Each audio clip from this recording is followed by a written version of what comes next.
The story begins with a girl falling on the floor and starting to get hysterical so that she could be allowed to leave. Father Seal Crawd and Siberi's younger brother were so taken aback by this behavior that they just stared at her with their mouths open. Mother Liera grabbed her head and exclaimed that this was happening to her today. The girl screamed that if she didn't do this, they wouldn't give her their permission. If her relatives are against this marriage, then let them just step on her. The woman decided to obey her daughter, so she put her foot on her face. Ramil immediately jumped up and was indignant at what she was doing. Mom poked her foot in her face again because the girl said that she needed to step on it. Our heroine exclaimed, "If she tells them to stab her, will they do it too, or what?" The woman grabbed the sword and whispered that there was nothing she could not do. The girl immediately said that she had made a mistake. Then she asked to sit down with the others and stated that she was saying all this quite seriously. Father said that until yesterday, she had no interest in marriage or dating. He was curious why she suddenly made such a fuss about the wedding. Ramil replied that she had now discovered this topic for herself, but before that, she had thought about it for a long time.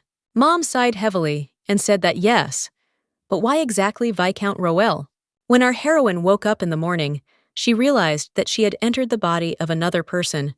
This guy was her favorite character in the work Wounded Sword, who made many hearts cry. God gave her a chance to meet him in person. The novel is narrated from the perspective of the male protagonist, Roel Arnain.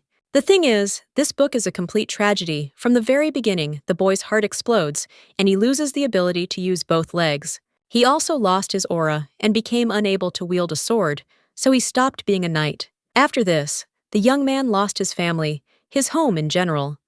Everything he had, only pitch darkness, appeared before his eyes. That was his end.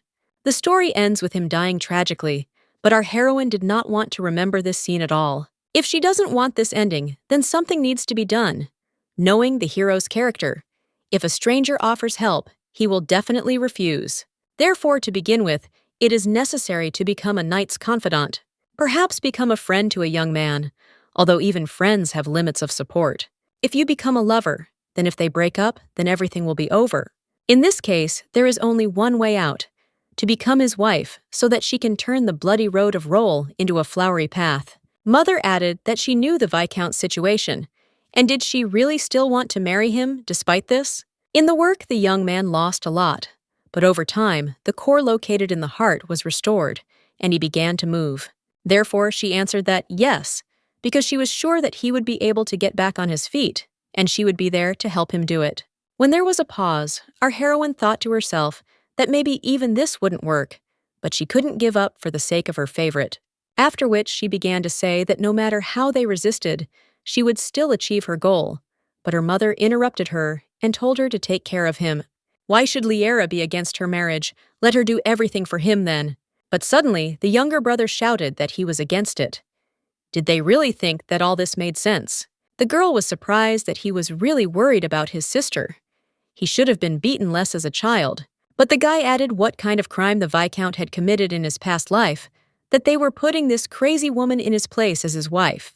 Ramil began to show him the middle fingers and think about what he could possibly know about past lives, what he was saying about them. Mother muttered that if she thought about it, she had never met the young man before. And what if he refused?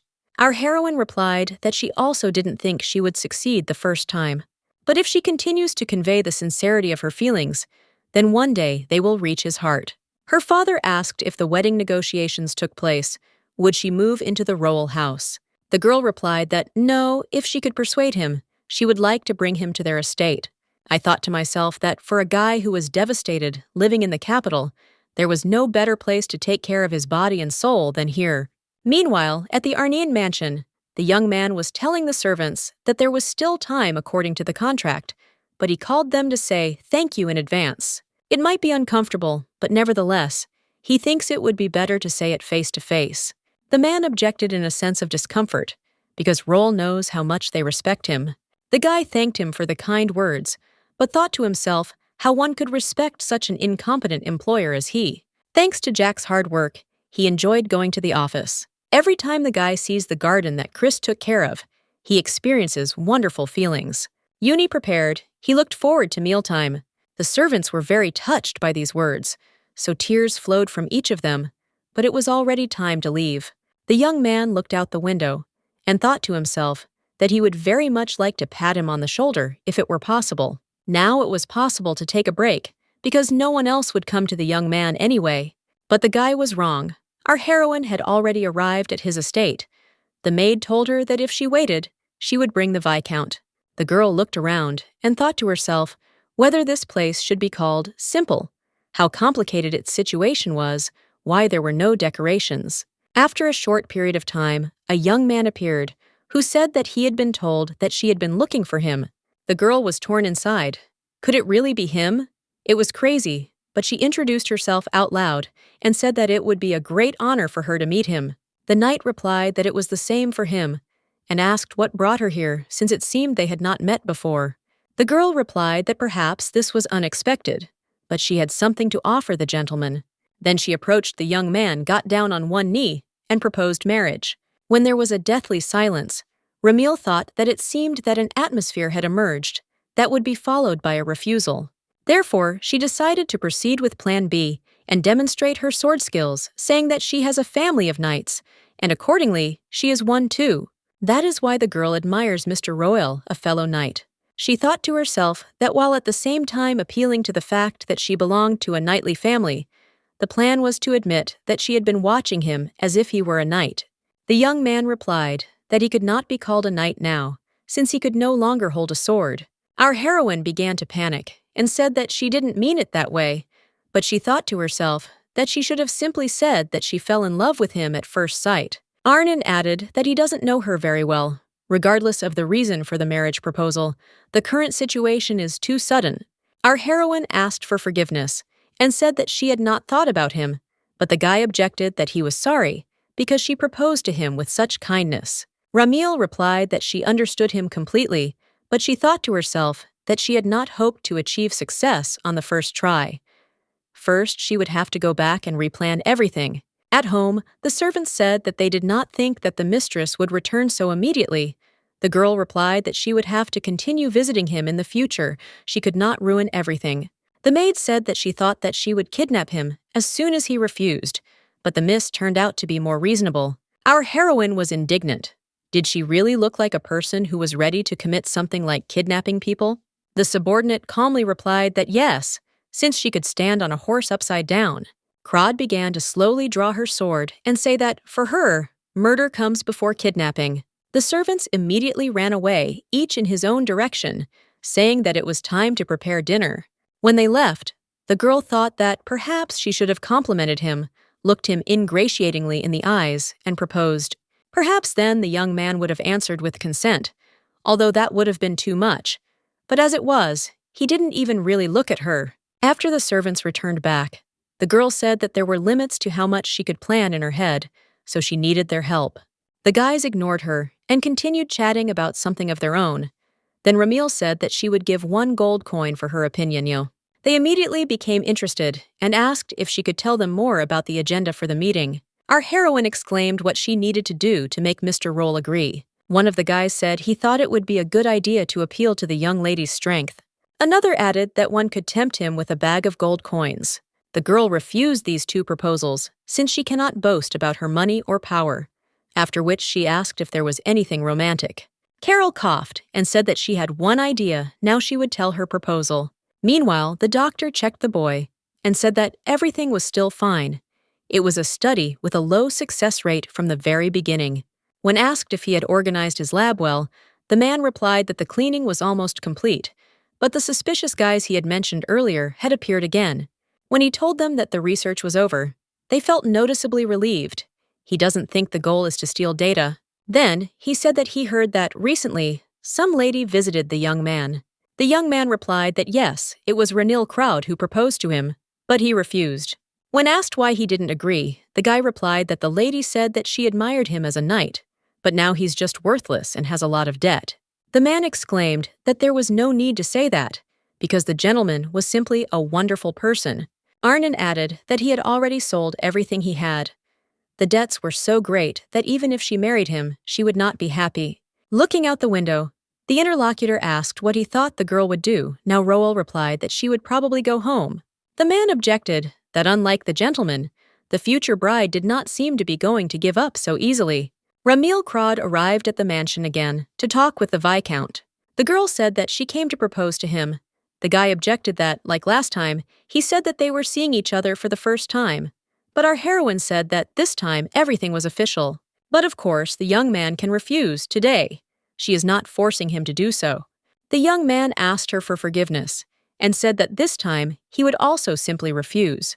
Our heroine exclaimed that there was no need to apologize.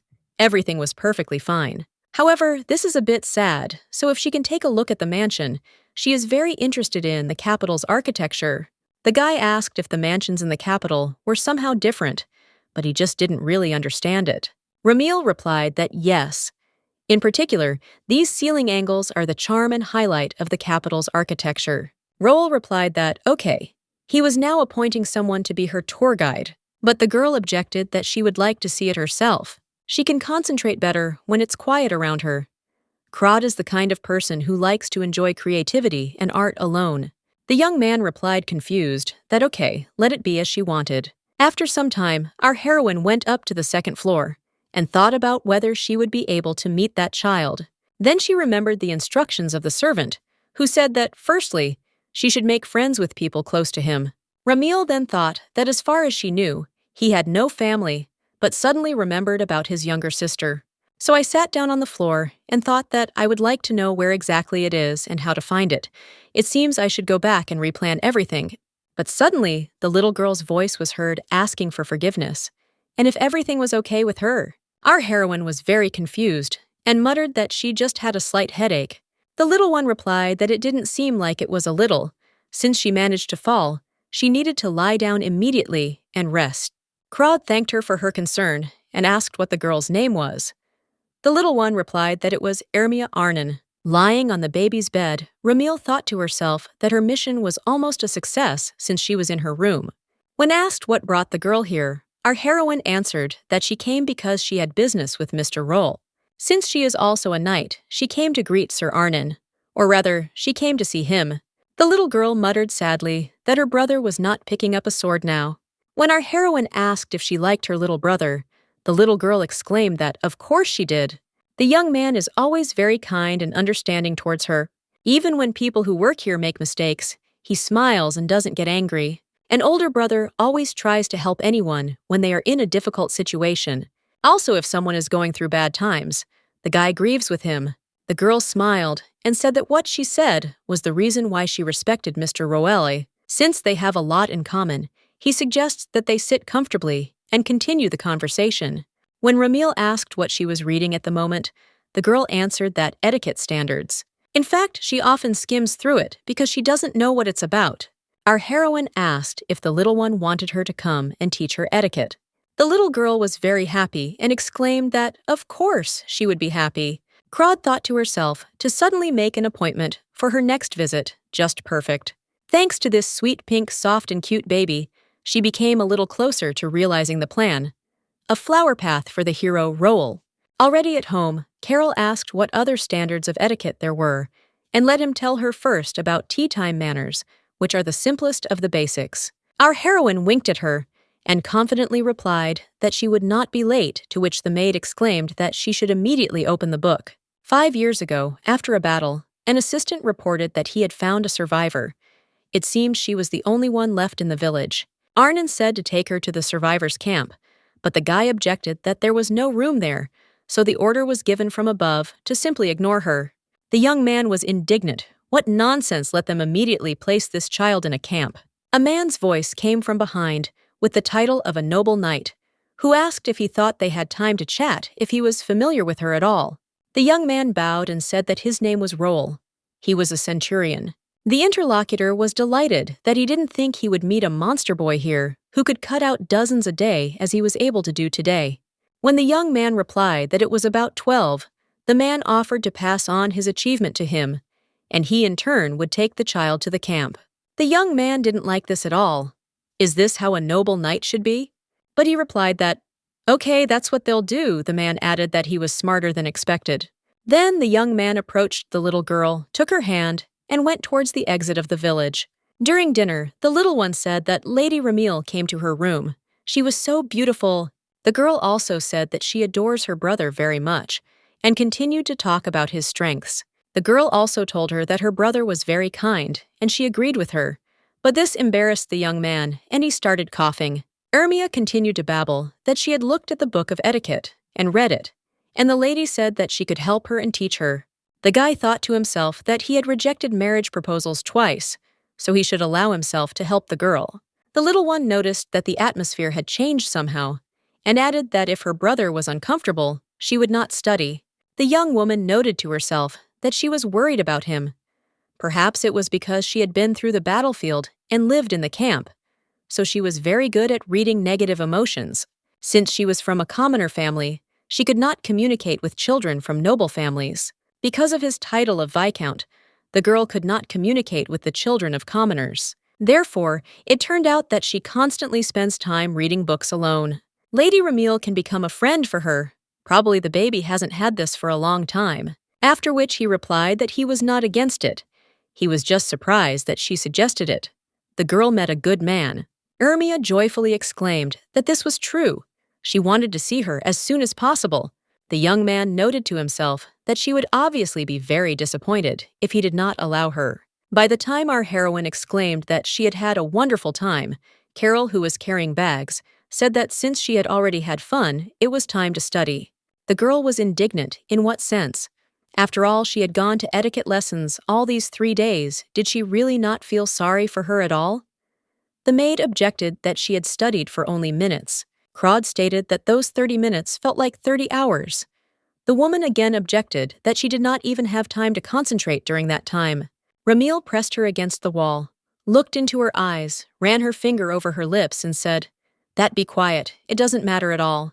While the assistant began to feel sick after her actions, the girl said that, at the moment, the only thing that was important was her marriage. Carol said that since that was the case, maybe she should go back and start studying right away. Our heroine shouted that no, and accidentally collided with some people in black cloaks. One of the young men asked if she was Ramil Crowd. The girl was surprised to herself that he knew her name. But who is it? He doesn't look like an ordinary passerby. Then, the guy added that while they were talking nicely, he should leave the capital immediately. Our heroine looked at him calmly and asked, "What if she doesn't want to?" The man replied that there was nothing he could do. Then he would have no choice but to draw his sword. After a short period of time, the strangers were already begging for mercy and asking her forgiveness for disturbing them. Our heroine replied that if they didn't tell her everything now, they would get into trouble again. When she asked who sent them, the guys answered that they didn't know. Crod was indignant. How could they take on the job? I don't know anything. The young man replied that it was for money, so they didn't really look into it. Our heroine stated that in that case she would also place an order, but the guy objected that even if they were obsessed with money, they would never betray their clients. But suddenly, a huge diamond fell out of her pocket, and the girl said that she had many of them. The mercenaries immediately changed their rhetoric and said that they would become the most faithful servants for their mistress. Their names are Garin and Garin, after which they added that they would now go and fulfill her order, and Ramil asked her not to let her down. Carol said that she only made an offer when she arrived in the capital. What kind of threats are these? It's good that the lady has money and power. The lady suggested that someone else is interested in Roel. The maid stated that it clearly looked like a threat from some girl. Our heroine thought that in the original work, there seemed to be no women who were interested in the knight. Moreover, his younger sister said that they had not had guests in their house for a long time. It is urgent to find out if the young man has a secret lover. The next day, Ramil said that she was just asking again, just in case if he was ready to accept her marriage proposal. The guy muttered why it seemed to him that the bouquet was getting bigger and bigger, after which he asked for forgiveness, and said that he would refuse today as well. The girl thought to herself that this was already the third failure in a row, but nevertheless, Roel's reaction for some reason became softer than before, after which she threw out the bouquet and said that he had already rejected her 3 times. Could she ask him one question? After thinking for a bit, the young man smiled and replied that she could ask whatever interested her. Our heroine immediately became serious and asked if there were any other girls that the gentleman was communicating with. She thought that maybe he already had a loved one, which is why he refused her every time. The guy replied that he is not currently in a relationship and never has been. Ramil thought about whether she should just steal it then, but then it dawned on her that if there were no ladies, then who was threatening her? While she was thinking, the young man asked whether she had decided to teach etiquette to his younger sister. The girl replied that everything was correct. She planned to give her hands, often. Is everything okay? The knight replied that of course he was rather very grateful to her, and asked if she had already eaten. Our heroine replied that she had come on an empty stomach since she had other things to do before coming here. But she thought to herself that if he was nearby, then any meal with him would be the first for her. Arnon asked if she would like to have dinner with him, and Ermia Crowd agreed. When they had already arrived at the dining room, our heroine thought to herself that this was a great chance to earn points, after which she turned to the little girl and said that she would now show her etiquette during meals. First, it was necessary to talk about how to sit. When you are about to sit down, you should do it on the right side of the chair, and when you leave on the left, the brother and sister immediately asked if it wasn't the other way around. The girl got out of it and said that she deliberately gave the wrong answer to find out if the little one knew about it. Did they really think that the sister didn't even know this? When our heroine tried to show off, the little girl asked if this didn't apply to fish dishes. Ramil replied that she was testing her again. Ermia is so smart. The young man asked if this should not be done with the left hand. The girl answered that it was true. Here she showed the opposite. They could not be fooled. After so many mistakes, the young man suddenly said that he thought that was enough. Crod thought to herself, what to do now? She was probably caught for not knowing etiquette. Maybe she should tell him that she was just nervous, and that's why she made so many mistakes. But the knight added that she had hardly eaten because she was constantly teaching his sister. So let her start eating. After some time, the guy looked at the door and thought that there was a feeling as if she came every day. Could it be that she wouldn't come today? Then the young man realized what she was even thinking about. He needed to throw these thoughts away. When there was a knock at the door, he happily answered to come in. But it was not our heroine, but a man who said that they had not seen the Viscount for a long time. It was Fidel, who was entrusted with delivering Mr. Roel's resignation letter to him. National defenders can receive salary upon retirement, whether anyone told him about the time. The young man replied that he was hearing about this for the first time, but he thought to himself that he knew that they were aware of his situation. So why hadn't his superiors informed him about his salary? Noticing his dejected appearance, the young man said that as expected, they were working half-heartedly. But he shouldn't worry. Since he works in the treasury, he will completely restore order in the treasury. Roel asked when he managed to become an employee in the treasury, and what about his previous job then? The guy replied that after the gentleman left, the intensity of the work increased to such an extent that it became too much for them. As soon as something happened, they were sent there, but they were not the only knights in the empire. If they fire the commoner knights, they will be subject to a barrage of criticism, so there are even rumors that they are being sent there so that the guys will never come back.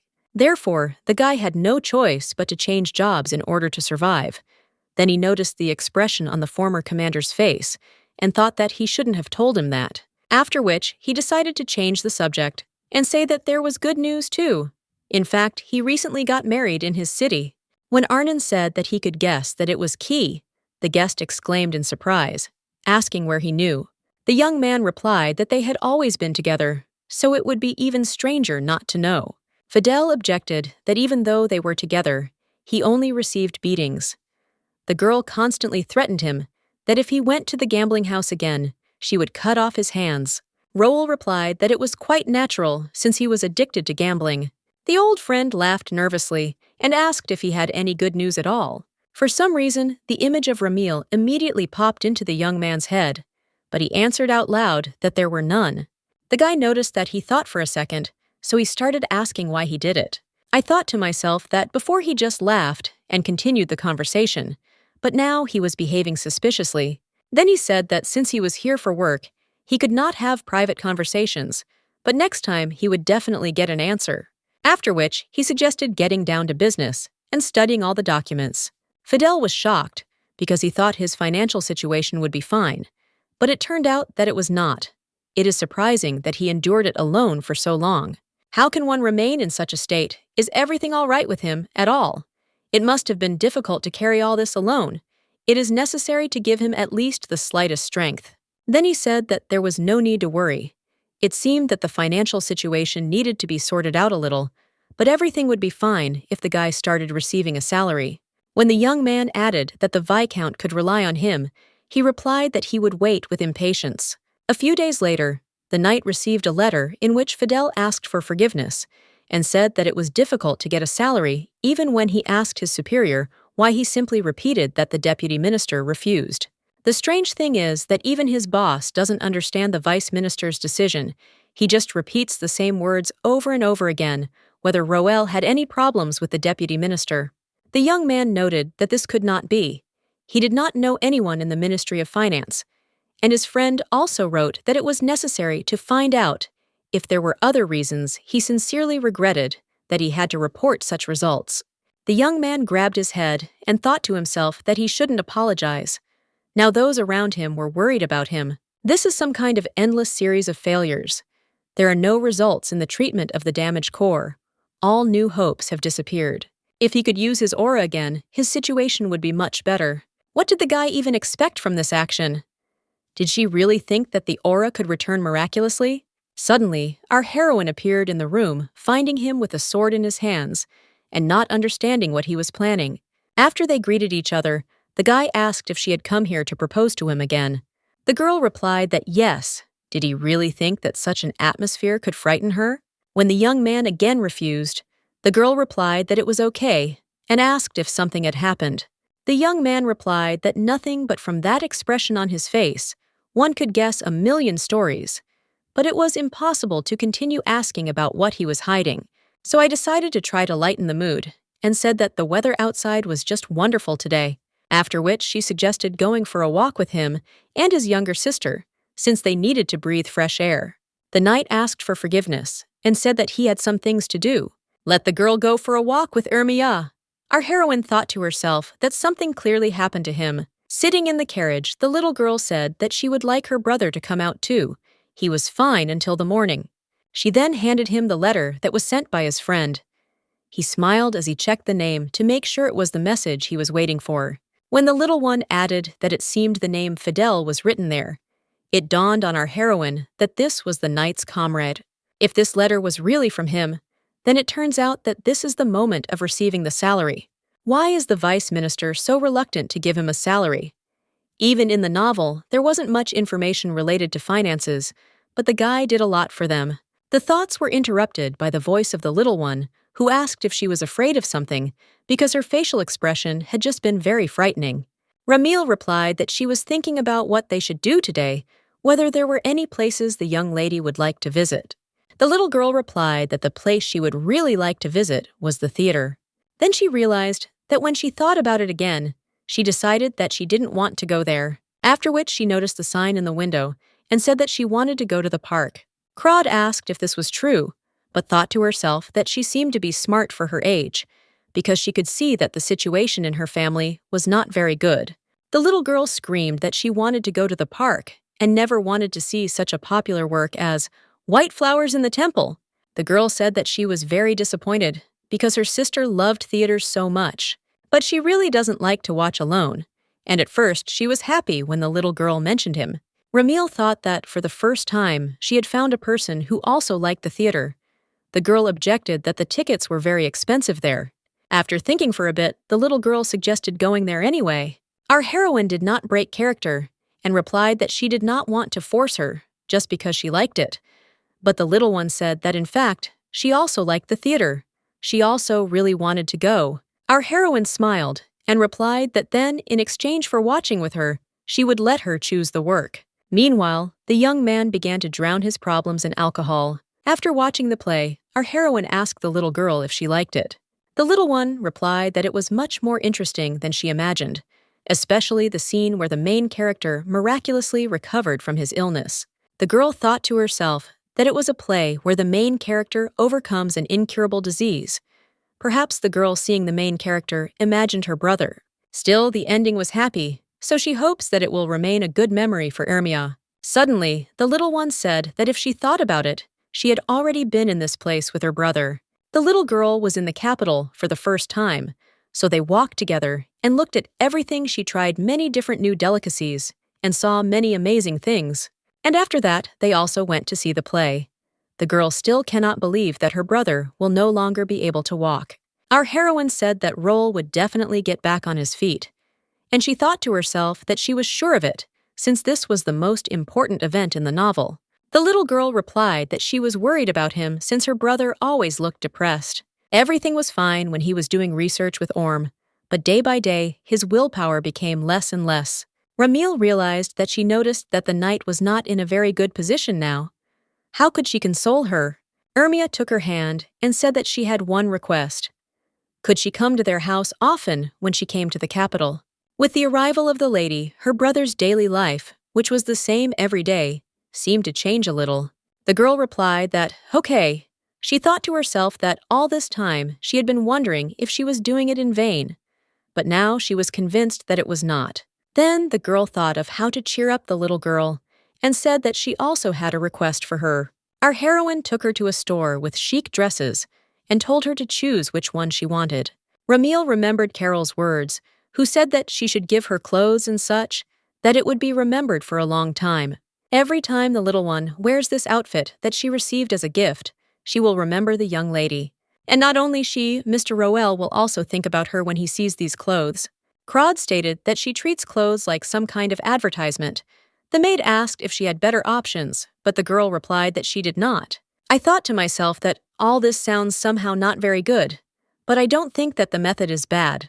After some time, the girl appeared in different cute outfits, and our heroine screamed that she would pay for everything. Ermia objected that it was too much. How could she get something so expensive? She thought to herself that she saw the price tag when she was changing clothes. There were a bunch of zeros on it. Was she really going to buy this? Ramil said that she made a deal with her sister, and a promise must be kept. Couldn't the little girl pretend that nothing had happened, while she noted to herself that if anyone saw this scene, they would think that she was asking someone to buy her something? Then she continued that being a lady, a girl should know how to keep her promises. When she added that she would buy 5 pieces, the girl shouted that one would be enough. But our heroine objected that 4 and no less. Then they started arguing about the number of outfits. The little one shouted that she didn't need much, and the girl said that she wouldn't back down from her own.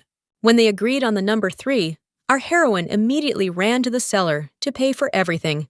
Ermia couldn't believe that she was actually buying her 3 sets of clothes, so she thanked her and said that she would wear them carefully. Ramil objected that these things are meant to be worn, so let her wear them more often. Then she handed her a note and said that this was her residential address, and if she wanted to contact her, she could send a letter. She thought to herself that the time would most likely come when the baby would need her help.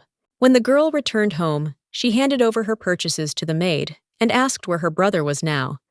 The woman answered that he was in the office. On the way, the little girl thought that it was somehow strange, because usually the guy comes out to meet her. Standing in front of the door, she began to worry that the previous situation would repeat itself when the young man shouted for Orm to be called to him immediately, since his legs would not move. But you can't think about the bad, because Ramil said that he would definitely get better. As his little sister, she had to believe in the best, so she went into his office and told him that she was already back. Seeing him, the girl felt relieved, because he was the same as usual. The young man asked why she was looking at him so strangely. Maybe there was something wrong with his face. Ermia noticed that he was a little disheveled, just like when he drank after he found out that his legs had given out. When she muttered that his face was red, the guy replied that it must be because it was hot in the room. The young man sees this outfit on her for the first time. It looks so beautiful on her. The little girl thought to herself that as soon as he found out how they spent the day together, he would be very happy. After everything began to be told in detail, Roll noted that apparently they had a lot of fun. The girl replied that yes, and next time they would definitely go together. It doesn't matter when let him just promise that one day it will happen. The young man replied that it was good.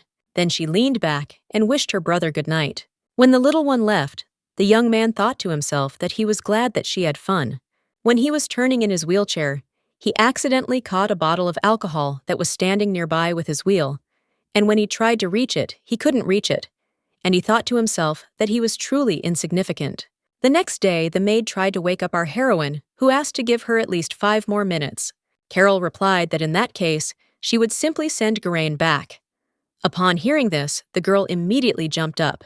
But then she came to her senses and asked who it was. The woman asked why she decided to jump up if she didn't know.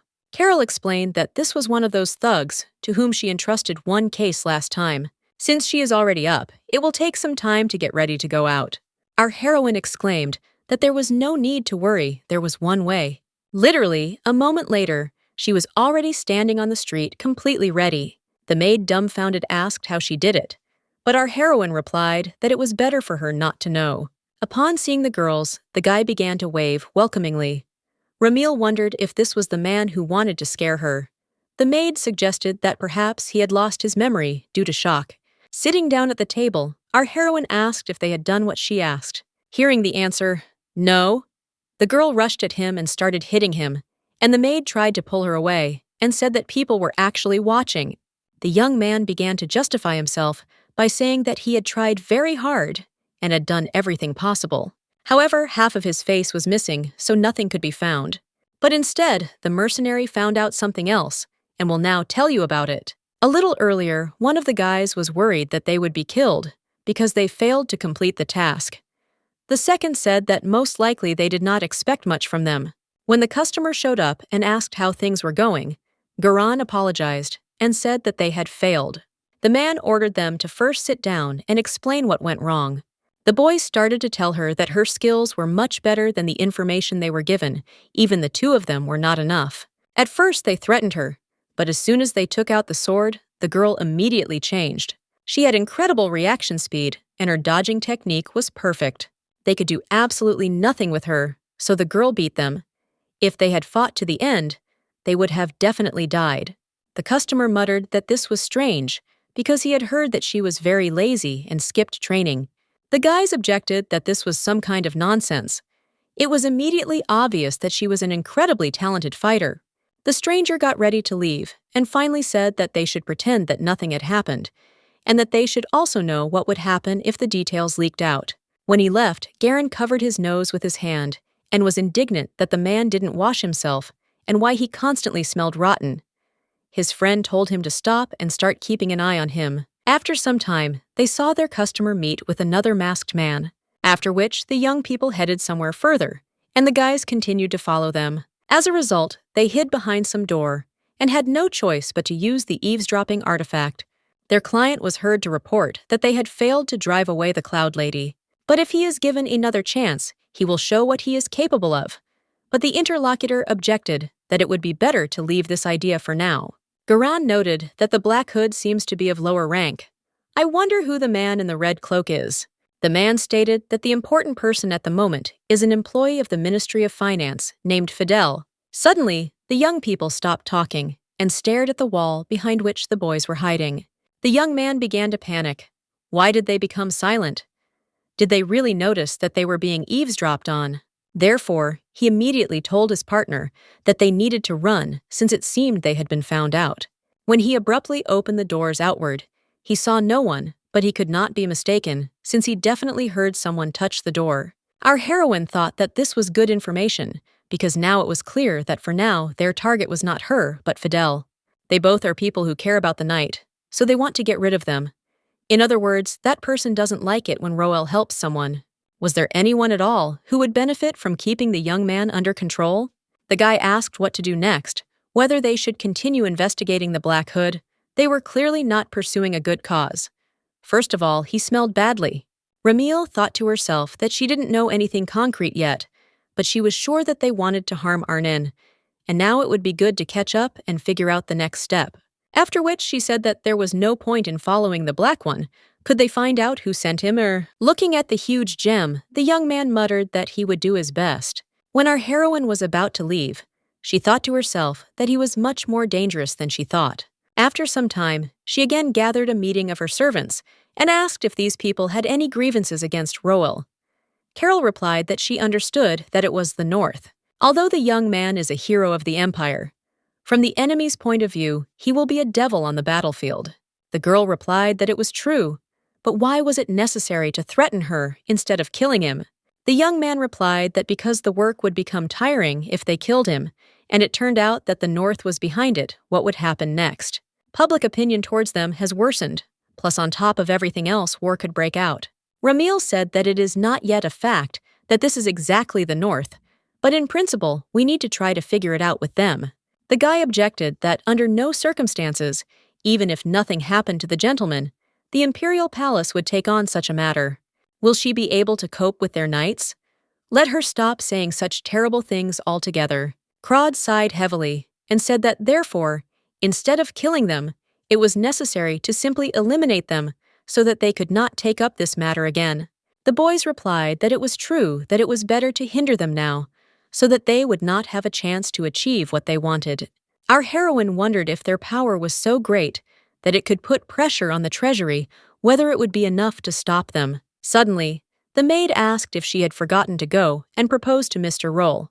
The girl thought that this was some kind of strong and mysterious power. This problem could be easily solved as soon as she married the knight, because the Crod family had the power to protect him. But the next day, our heroine received another refusal from him. The young man said that he was curious as to why she did it again, since usually, if an offer is rejected more than 3 times. Ramil continued, instead of him saying that it is considered humiliating. In fact, she didn't know that she would have to do it so many times. However, each time she became only more determined since the gentleman is a very good man. It's hard to explain, but she believes that if she marries him, her days will become more fun and brighter. The young man muttered that frankly, speaking, he still didn't understand why Crod wanted this so much. Ramil replied that in his place she wouldn't understand anything either. But she thought to herself that to him it all most likely seemed like just a game of a girl in love. However, having read the original work, she knows Roll as well as anyone else. But there is still a huge gap between them. But for now, nothing can be done about it, since the young man's point of view differs from hers. After which, she asked if he would mind if she went to visit his younger sister.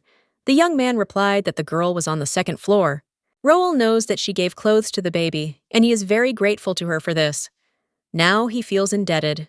Ramil exclaimed that there was no need to worry. She bought them because she liked the dresses. And so that he wouldn't tell her something like that, she shouldn't do this anymore. The girl screamed that she really missed the baby, so she would go to her. The young man did not understand what it was, because he wanted to invite her to go together next time. But it's good that it happened this way, because no matter how much he thinks about it, he thinks that she is too beautiful for him. The girls were very happy to see each other and asked in one voice how things were. Our heroine asked why Ermia didn't wear the dresses that her sister bought her. She wore them yesterday. The little girl muttered that it was just a shame to wear them around the house. The girl replied that she was a little offended, since according to the rules of etiquette, gifted things must be worn. The little one replied that she didn't know, so she will wear them more often. Noticing that the girl was studying mathematics, Ramil thought to herself that there was a limit to what she could pretend. The girl explained that her brother and Baron Dallas help her with this subject. Our heroine found this name very familiar. She had definitely encountered it in a work, but she couldn't remember what kind of person it was. I wonder if she could get an answer if she asked the little girl about it. After which she asked if the Baron often came to them, but the girl answered that this month he hadn't been there yet. He was too busy with his store. Ramil thought that if he was busy with the trading shop, then he was a salesman. However, she didn't remember much, so she would have to check for herself if he was an enemy. Ermia could tell where the Baron's shop was. The girl replied that she would show it on the map and mark it. Almost immediately, she handed her the card and asked why the girl decided to find that man. Our heroine couldn't think of anything better to say than that she also has an interest in mathematics. The little girl admired that the lady not only taught her etiquette, but also showed great interest in the exact sciences. Crod thought to herself that her conscience had simply said goodbye. After which, she began to run away, saying that she would go to the Baron right now. Having got into the carriage, the girl told the maid that she immediately needed to meet with a man named Dallas. Carol asked if this was some kind of next offensive operation, if she wanted to buy something. Crod was surprised how she knew he was a merchant. The assistant replied that in fact, his name had been published several times in all the newspapers. Doesn't she know that he is a real celebrity, who managed to sell out his self-improvement book? Ramil asked if she thought Crod would buy something like that. The woman replied that, judging by what she likes to read, definitely not. Noticing that our heroine had immediately become thoughtful, the assistant shouted that it was necessary to maintain the dignity of the young lady. When asked what he was selling, the maid replied that he was selling a lot of things: clothes, accessories, jewelry, food, and perhaps even weapons. It dawned on the girl that in the story he was the merchant from whom Roel bought weapons. But there was definitely something else. Arriving at the place, our heroine thought to herself that she hoped that the right answer would appear at the meeting. When they rang the bell, nothing happened. Carol assumed that there was no one there. But Ramil said that this was not so. Someone was moving silently inside. If you look closely, you can see that someone broke the door lock and entered. Therefore, she told the woman to stand guard just in case, and she herself went inside. I didn't find anyone on the first floor, so I decided to go check out what was going on the second. When she opened the doors and said that she came to see something, some man tried to attack her from the side. But our heroine was a professional in her field, so she immediately blocked the attack. After which she said how cowardly it was to attack from behind. But she noted to herself that she knew it was a Black Hood. She then turned her attention to the supposed Baron, who was lying unconscious on the table. When the Black Cloak asked who she was, the girl replied that she had a question too. The mercenary stated that the answer to her question would be that he was not a woman. Our heroine was gradually starting to get irritated by all this, so she said that apparently he was completely incapable of capturing the atmosphere. Ramil asks again who he is and why he came to this place. If she doesn't speak clearly, then it won't all end with blows. It's not for nothing that she took the sword in her hand. Realizing that he couldn't cope with her, the attacker immediately jumped out the window and started running. The girl could catch up with him, but the Baron could be in danger now, so who should she choose? Still, she decided that she would catch him later, since first of all, it was necessary to save the person. She didn't see any serious injuries on him, but his face was very pale. It seemed like they tried to poison him, after which she began to beat him and shout for the Baron to come to his senses, as he needed to spit out the poisons. The man barely muttered that it hurt him, and that he should stop doing it. Then he pointed his finger at the safe and said one word. Stolen. The girl immediately understood that he wanted to say that the Black Hood took what was there. While she was wondering what exactly he had stolen, the Baron lost consciousness again. After some time stretching, our heroine asked why she was being interrogated like a criminal. It was she who found him and the attacker on the spot. Is there any news about the Baron at all? The maid replied that thanks to her, he had managed to quickly undergo treatment and overcome this problem. But he had not yet regained consciousness. Ramil thought to herself that if she had chased the Black Hood, Dallas would most likely already be dead. After which she said that she, Fidel, and the Baron have something in common, because of which they are hunted, and it is connected with Roel. They threaten or try to harm the people around him, but there is another person who is connected with him, the one who helps with the research of his illness. If her assumptions are correct, then the next person in danger is Viscount Orm. The original story said he just disappeared, but now it seems strange. After which she gave the order to Seaton and Mark to protect the man, and if anything happened, to immediately report it to her. She thought to herself that she was a little worried during the interrogation, and that was why she was feeling sleepy. The maid asked if she could catch the Black Hood. The girl replied that this had to be done since he had stolen something important. Our heroine doesn't know what exactly all that remains is to wait for the Baron to come to his senses. Then she just passed out with thoughts in her head about how glad she was that she managed to save Dallas. Meanwhile, in the laboratory, the man was thinking that this was just a waste of time. Several months had already passed since the start of the research, but if everything had not been stolen last time, everything would have gone faster. Suddenly, the doors swung open and mercenaries appeared, who said that they had not seen the Viscount for a long time. The doctor noted that last time they simply sent bandits, but now they decided to show up with you.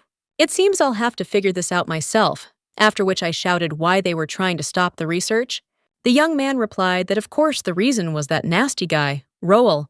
Suddenly, a young man materialized in front of the Viscount and stood up to defend him, and another knight took on the second attacker.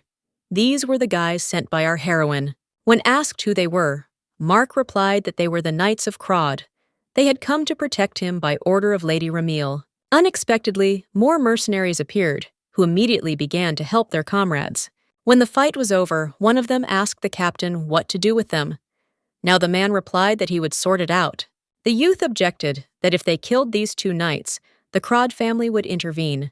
But when he decided that it was better not to leave any evidence, and swung his sword, a stone flew at his head.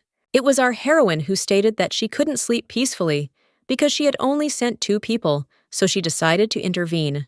Are the 2 of them really not even capable of dealing with 4 attackers? The boys exclaimed that they were not such monsters as their mistress. The girl was indignant at why they were calling names to the man who came to save them. One of the mercenaries pointed a sword at her and said that she was too relaxed, but in fact there was an enemy in front of her. The girl replied that, okay, let one of them attack, and if that doesn't work, then you'll sit on his knees and tell everything. And let them also take into account that if they remain silent, then beatings cannot be avoided. The attacker was outraged that she was so arrogant, so he immediately rushed to attack her. But the man didn't even have time to really approach her before his weapon broke in half. Their captain shouted that she was using aura, so they shouldn't even think about attacking senselessly. When our heroine declared that they should not forget that she could beat them to death, the order was given to attack her immediately. This fight ended very quickly, as the opponents could do absolutely nothing with her. Ramil noted to herself that they were so weak that she didn't even have to put in much effort, after which she joyfully ran towards the Viscount, asking if everything was okay with him. The man asked in shock if she had killed everyone. Crod replied that she had simply knocked them unconscious. She needed to find out who was behind all of this. But suddenly, the voice of Seaton was heard, which reported that they were all dead. The girl exclaimed in what sense she didn't hit them that hard, but the young man replied that she had nothing to do with it. Let her see it was similar to the case with the Baron. It's the same with everyone else, judging by the color of his skin. It looks like they drank poison beforehand. This method has recently been used by members of the Assassin's Guild. Only if the task is successfully completed is an antidote given. When they returned back to the estate, the Viscount said that it was better late than never, and thanked them for saving him. But how did they know that the Black Hood would come looking for him? Ramil explained that she heard from the little girl that he was close with Sir Roel.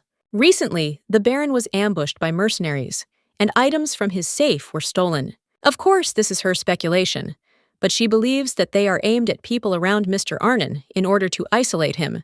It dawned on the man that the reason they kept interfering with the research was to keep him under control so that he could not succeed and help Roel recover. Our heroine asked him to calm down and not to be nervous. The Viscount in turn asked what they stole from the safe. The girl answered that it was unknown until Dallas woke up. They wouldn't find out. Or muttered that he had a guess, and if it was correct, then he should contact the master directly. Most likely these were documents of ownership of the mansion. Our heroine immediately began to panic that they wanted to deprive him of his place of residence. The Baron, who can testify that the documents were stolen, is unconscious. Arnon will have no choice but to do what he is told. No matter how much he begged, he and his younger sister would be kicked out. But she noted to herself that everything was exactly the same as in the original. Apparently, she should tell him about it right away. Suddenly, the man said that it was not relevant to this issue. But could he ask something? Did she come to the capital to propose to him? The girl answered that it was true.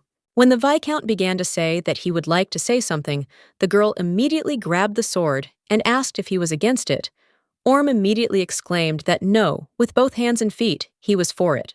The man really hopes that they will get closer to the gentleman and eventually get married. He will do everything possible to help her. The only one who can save Roel, who is in danger, is Lady Ramil. Our heroine thought to herself that in fact the biggest danger for him was she. Suddenly, a maid burst in and announced that they had received an urgent message from the Arnon mansion. It was a letter from the little girl which said, "Please help," and the girl realized that they had already arrived. When our heroine arrived at their mansion, she immediately asked Ermia if she was very scared. The girl answered that a loud noise was coming from the office. What should she do? Ramil told her not to worry, everything would be fine, and then ordered the maids to take her to her room. When she was taken away, our heroine asked how things were. The woman replied that bandits suddenly burst in and started to riot, demanding that they leave this mansion. The girl immediately went to his office and saw that everything there was turned upside down, and the guy was sitting on the floor next to a wheelchair turned on its side. Crod immediately ran up to the young man and asked if he was okay. The guy didn't even have time to answer anything when a bandit grabbed her by the shoulder and asked who she was. Our heroine turned sharply to him and began to wring her fingers so much so that the young man howled in pain. After a short period of time, only one of them remained intact, who immediately began to ask for mercy and say that they had made a mistake. When the girl exclaimed that it was too late, the Viscount stopped her and said that he thought that was enough. The guy said that they really didn't know that it was a stolen bond. They were deceived, saying that they would be given the house for free, so let him forgive them. Our heroine hissed that the apology should be addressed to the gentleman, not to her. Suddenly, knights appeared in the room and asked what had happened here. The girl gave the order to put these bandits in prison immediately. Mark immediately set to work and said that they should be grateful that their limbs remained whole and unharmed. Our heroine asked for forgiveness and said that she had gone too far because she thought that they were trying to kill him. In fact, today, the Viscount was attacked by intruders who wanted to harm him. For several days, they tried to poison the Baron. At the moment, he is in the hospital. The man exclaimed that the girl had shown herself to be a real heroine and had saved everyone. If it weren't for her, they would already be dead. The young man admired her and thanked her for her help, but our heroine objected that she was simply lucky to have found them. The guy said that if it weren't for the lady, he wouldn't have even found out anything, and he wouldn't have understood why he was kicked out of his own house. Ramil said that in that case, perhaps he would finally accept her marriage proposal. It is too dangerous for the master to remain alone in this estate. Arnon muttered that if this was all because of him, then the Crod mansion would also become dangerous in the future, so it was better to be here alone. Our heroine exclaimed, was he really devaluing the strength of her family? But the knight objected that this was not so. The girl said that she is not offering for the sake of something. Why does he think that they will go into loss because of him? After which she asked the Viscount whether this marriage was a problem from the point of view of Crod. The man answered that, of course not. It was such an honor and advantage to have such a famous hero as a relative. Firstly, because of the Lord, it will be possible to gather many talented and famous knights. The economic and military benefits that this will bring are indescribable. Ramil noted to herself that he was quite eloquent, but out loud she said that if he felt burdensome, then he should consider it an investment. The young man asked her to give him a little time to think. It wouldn't take long. Our heroine replied that of course she knows how to wait, and she has patience to spare. The Viscount asked why he was still thinking about it. It was a very good offer. From now on, enemies will attack him without stopping, so it is too dangerous to stay in the capital. The guy replied that he knew this, as he thought, is why the lady wanted to marry him. The man answered that he had been in love with the gentleman for a long time, and that was why he was pursuing him. Arnon asked what would happen to him if suddenly this favor disappeared for some reason. Orm realized that this marriage was not really on equal terms. One day she might suddenly cool down and announce a divorce. Then the gentleman would have no rights, and he could be thrown out into the street. But he replied that he still wanted him to get married. It was unknown how long this marriage would last, but at the moment he needed protection. He also believes that he should tell his younger sister about this himself, so he will call her. When the little girl came into the room, the young man asked her what she thought of Lady Ramil. The girl replied that she was a really cool and nice girl. The young man said that, to be honest, she proposed to him. Ermia was delighted and asked what he had answered about him. Roel said she asked for time to think things over, so he decided he should talk to her. The little girl replied that she liked all of this very much since they were both very good people. And if two such bright people are together, then it's simply wonderful. The brother replied that things might not be so rosy, because if he married her, there was a high probability that they would join the Crod family. If suddenly they all look like the nobles from the past, then the girl might have problems. Ermia said that she understood what he was worried about. She would do everything possible to look good in the eyes of adults. The young man hugged her and said that he was sorry that he had raised her in such conditions, that she had to say such things. Meanwhile, our heroine sat in another room and went over in her head the phrases she would need to say if he suddenly decided to refuse her again. Suddenly, the Viscount ran in and said that things were not going well. He had spoken to the gentleman, and he thought that she might leave him. The girl wondered why he thought so. Maybe she had acted too frivolously proposed on the first date, and continued to do so even after he refused. Ramil skipped the dating stage and simply proposed marriage. Apparently he thought she was immature. The man said that it seemed better to just kidnap him. Crod replied that she was considering this option if he refused. Suddenly, a little girl appeared and said that her older brother wanted to talk to the lady. On the way, our heroine calmed herself down and said that there was no need to be nervous. This time, he would definitely agree. Unexpectedly, the young man agreed and said that he would do everything possible to become a good partner for her.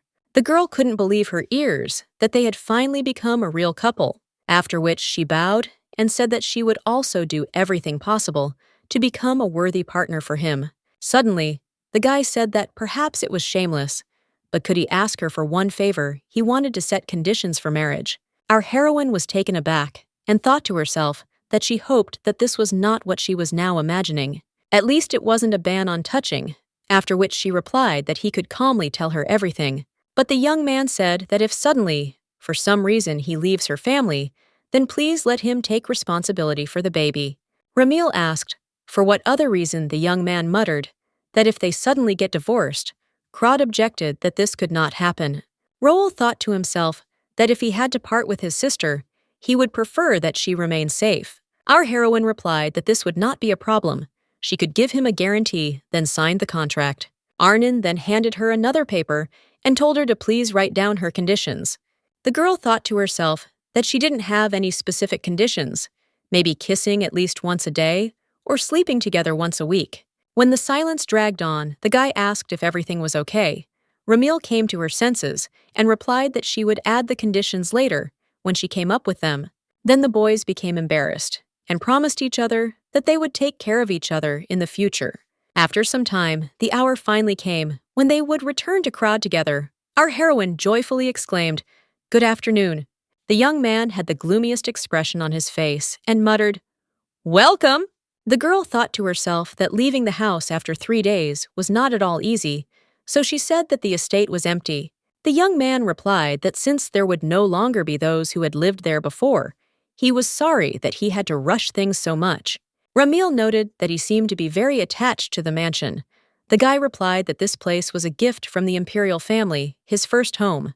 Our heroine suggested in that case to take our time and look around. She thought to herself that a lot had happened even to her in this mansion. She proposed on the very first day of her arrival. The girl continued to do this day after day, and eventually she finally achieved her goal. Here she met the little girl, and also embarrassed herself many times regarding the rules of etiquette. Plus, she managed to see a devastated Roel. She couldn't even imagine what state he was in. But as she promised herself when she came to this world, she will definitely help make a good ending to Roel, and will change the name of the novel to The Sword of Love, instead of The Wounded Sword. After a short excursion, the young man said that this was enough. Thank you very much, but they could go now. When they went outside, our heroine asked who these people were standing near her maid.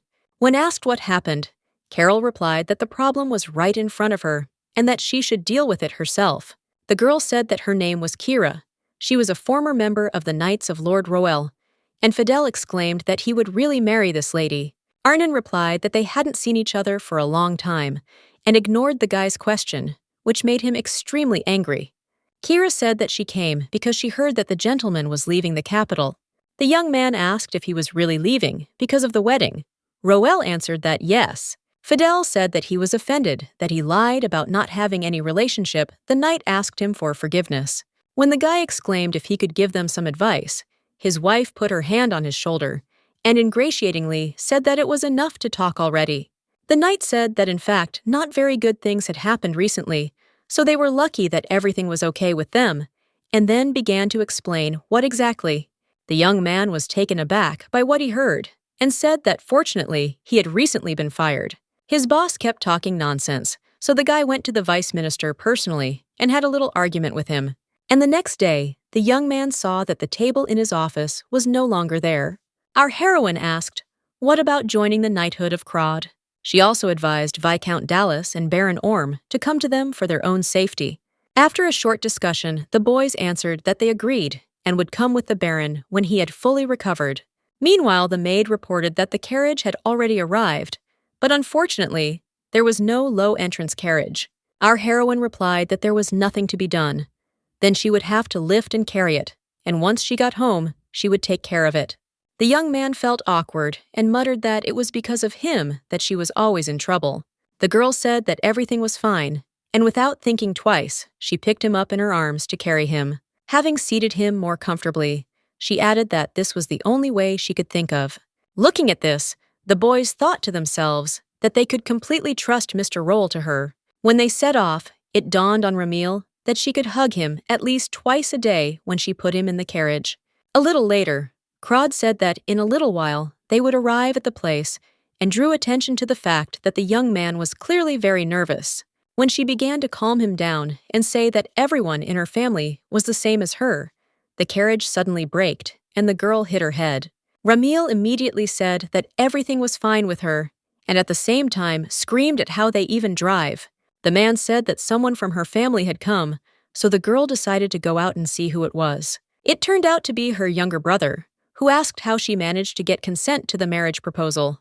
Our heroine replied that with the help of her beauty, wasn't it her destiny to figure it out for her simple-minded brother? Siberi said that he came to meet them according to the rules of etiquette. The girl was surprised that such a rule even existed. The young man said that it was not surprising that she did not know about it. Our heroine hissed that he must have completely lost his fear during her absence.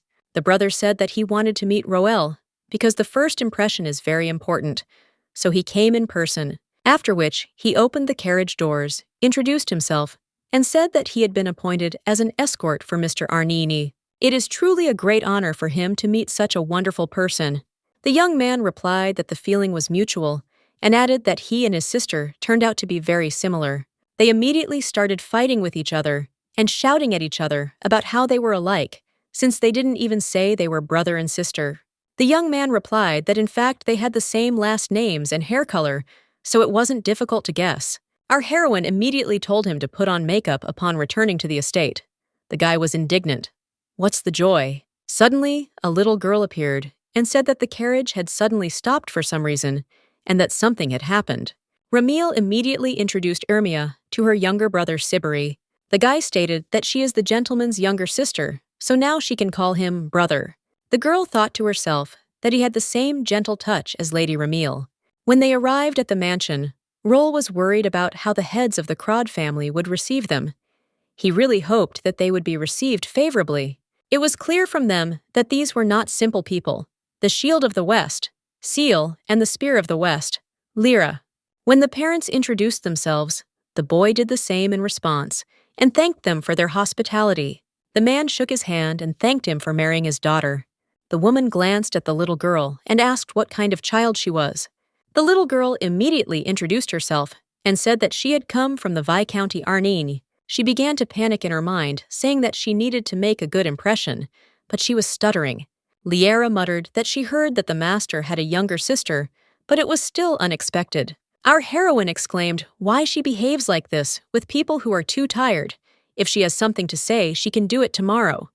Therefore today, it is better to rest a little.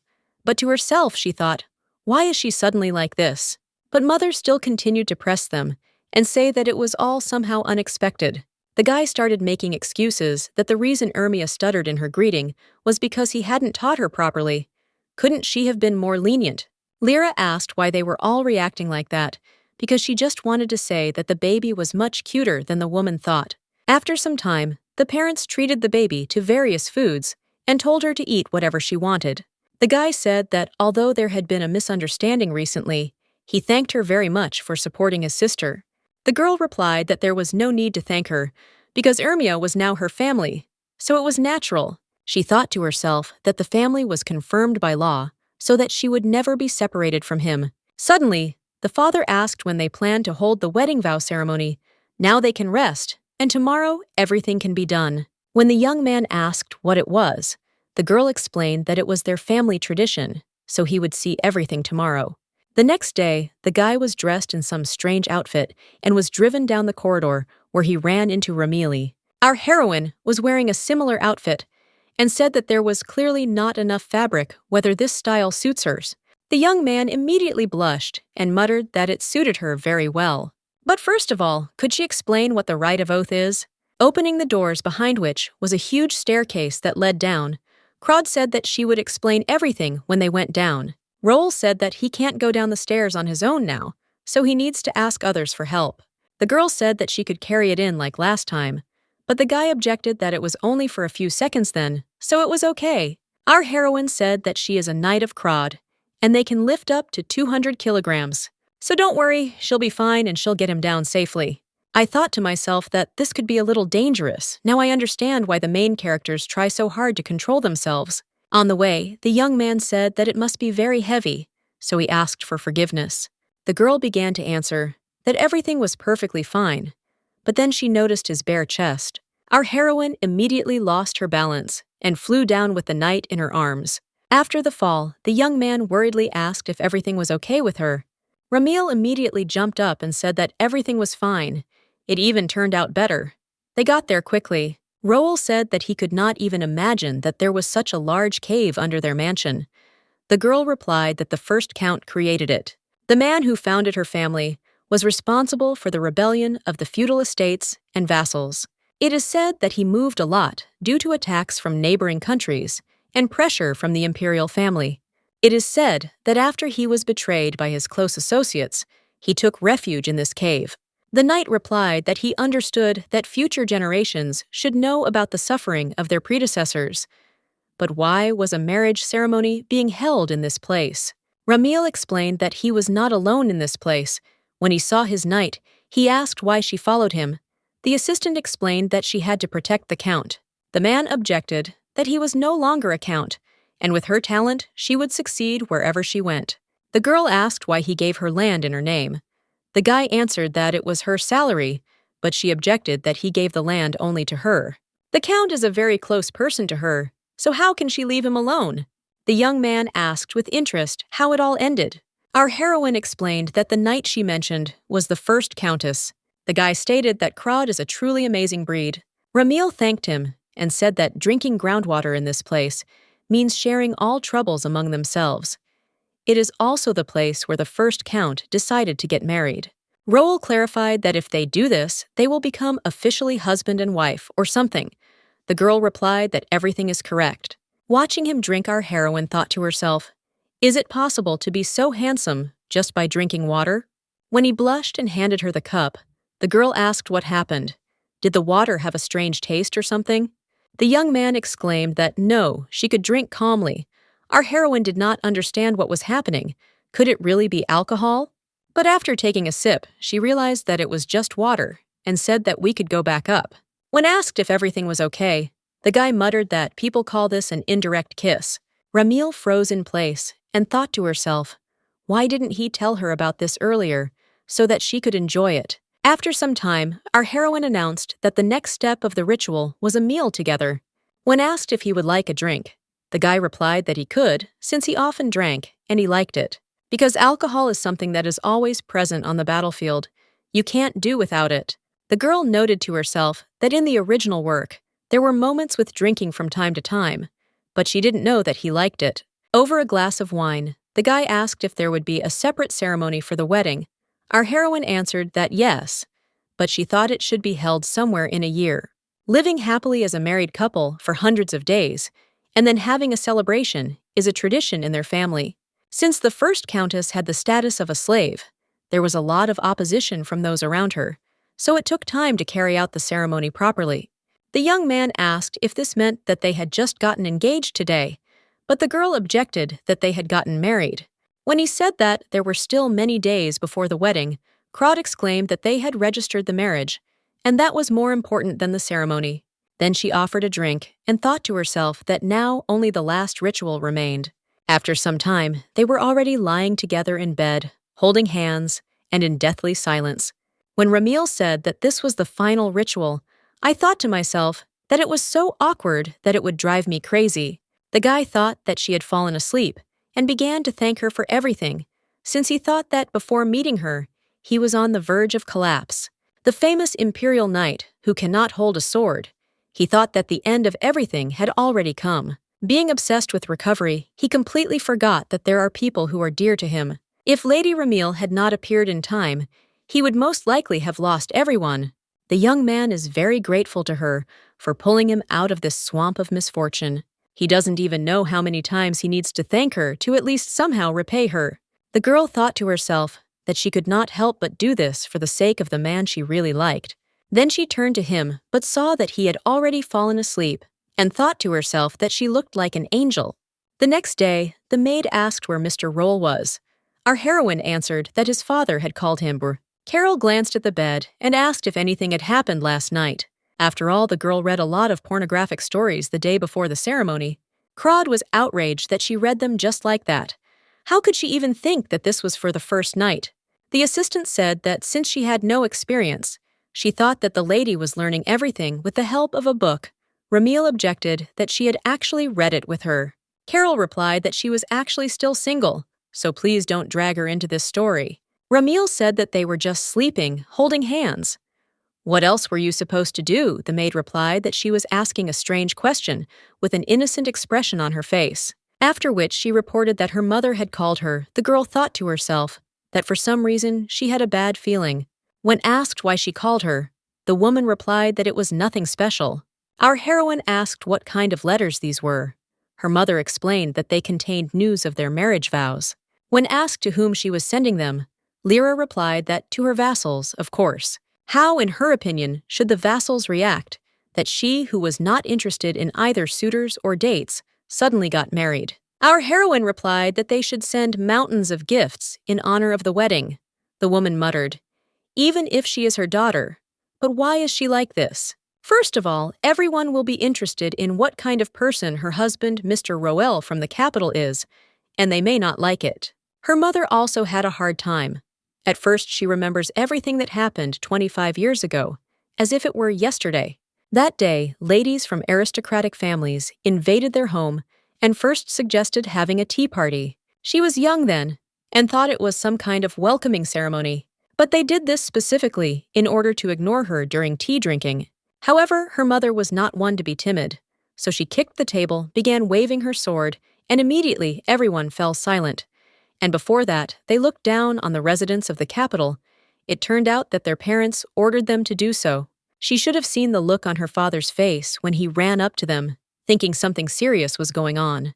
When he saw his wife, who was dealing with the arrogant aristocrats, he muttered for them to continue. He would not distract them. "Roel, just in case that there will be a tea party." She immediately went and told the young man everything and asked him to prepare himself mentally, because sooner or later it would happen anyway. Then she asked if everything was okay with him since he didn't look well. I thought to myself that there was something in the novel connected with his social circle, so she took him by the hand and said that if something was bothering him, he could tell her. The young man replied that it was more of a fear since he had previously had to deal with aristocrats. Once upon a time, a guy went to a celebration.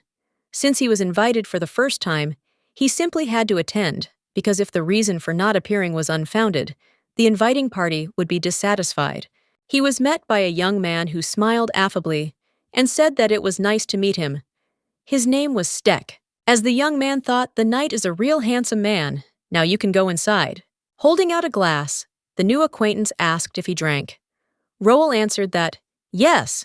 The young man said that it was good, since among the knights there are people who do not drink. That is why he asked. Arnon replied that there are few of them, since most of them like to drink after a fight. You always want to drink. The young man asked if there was alcohol on the battlefield at all, or if it was difficult to get. When the knight replied that mostly yes, but lately it was not a frequent occurrence. The boy sighed heavily and said that it was very sad that even a drink was not available when he wanted it. People kept coming and coming. Roel thought to himself that they needed to be avoided as much as possible. But suddenly, he was loudly introduced and said that this was the man who brought them victory in the war. Those present admired him, saying that he was a real hero and that it was a great honor for them to meet him.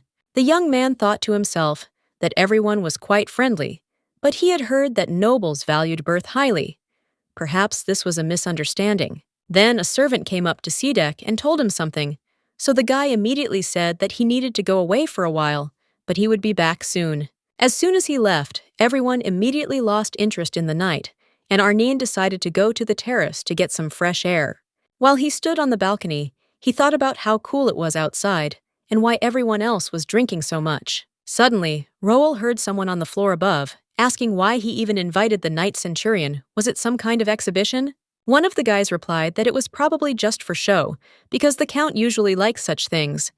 Another said that shaking the hand of this commoner almost gave him goosebumps.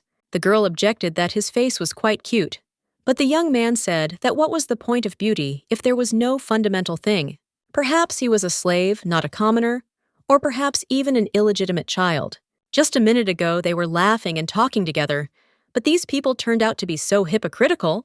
Therefore, he decided that it was better to leave and asked where the count was.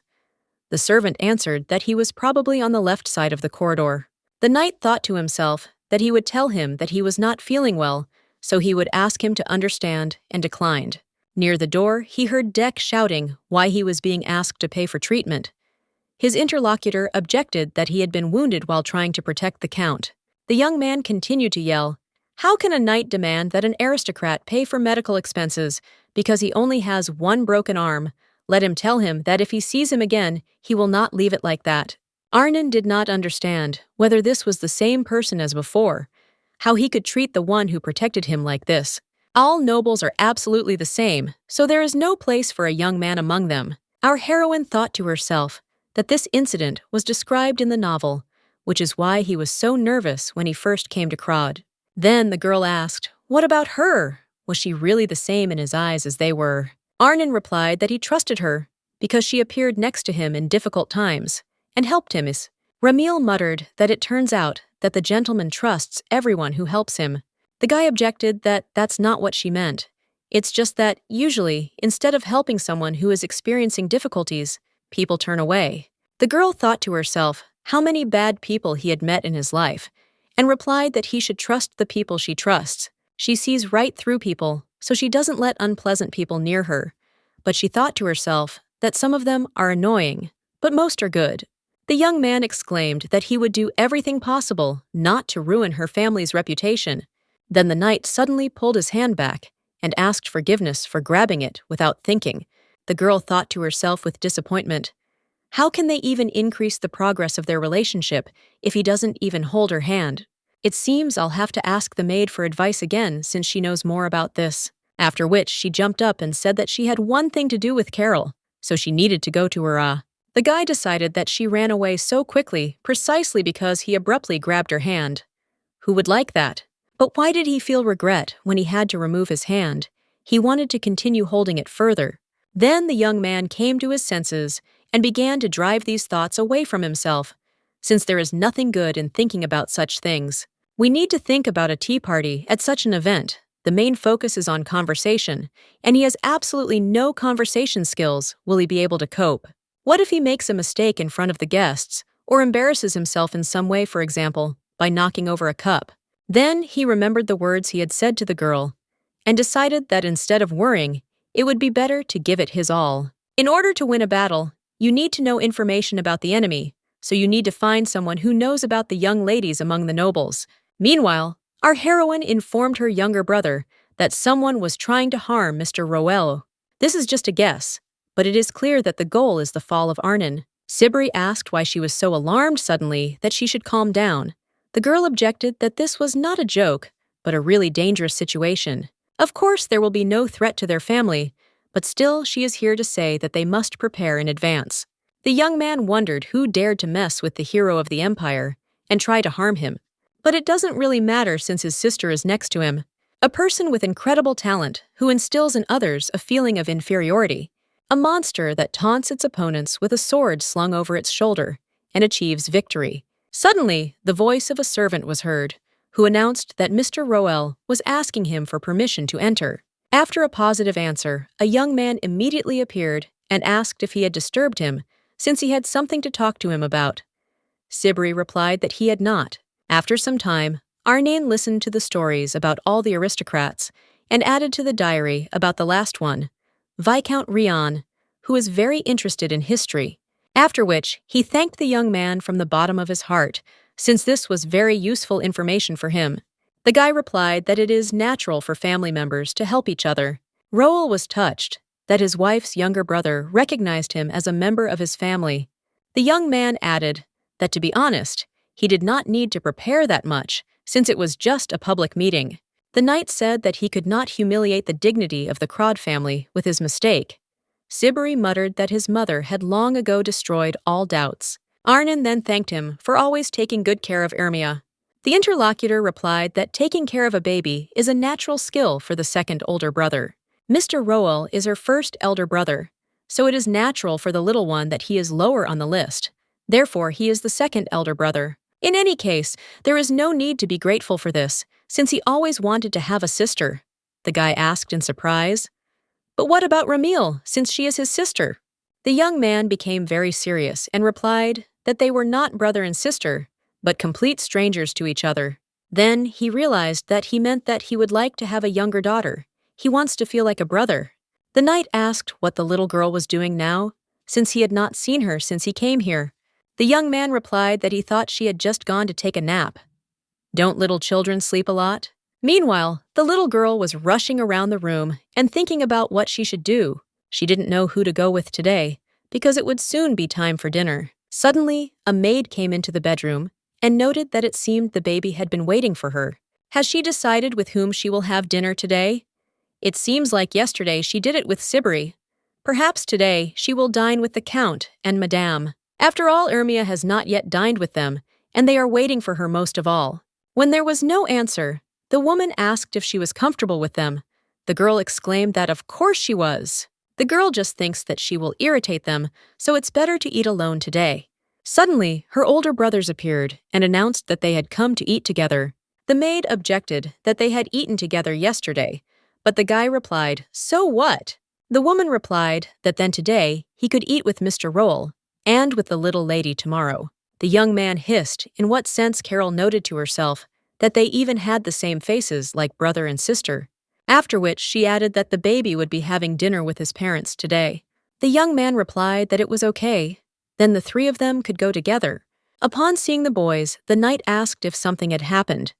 Sibri said that they needed to tell their parents that they all wanted to eat together. Roll began to worry if they were bothering them. The guy replied that no, because he came too, so nothing would happen.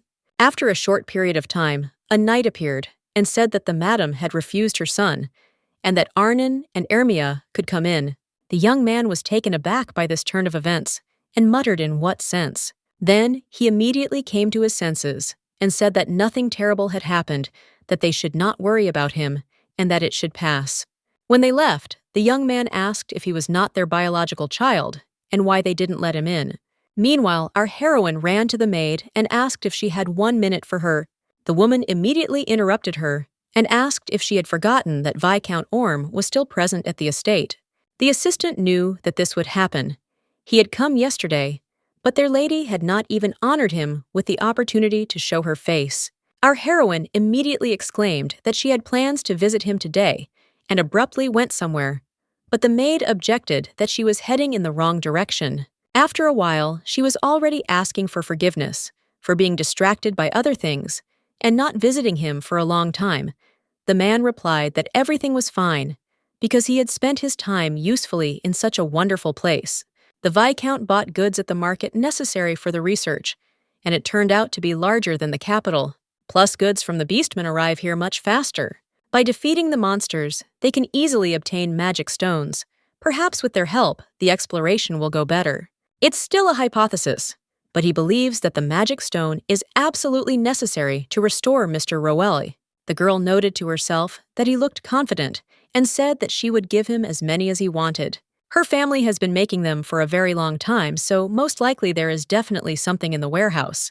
The man admired the fact that finding such a stone in the capital is as difficult as getting a star from the sky. At some point, the demand for magic stones suddenly increased, so he could not get them for any amount of money. So thank you, because if it weren't for the lady, he would have spent all his money on the purchase.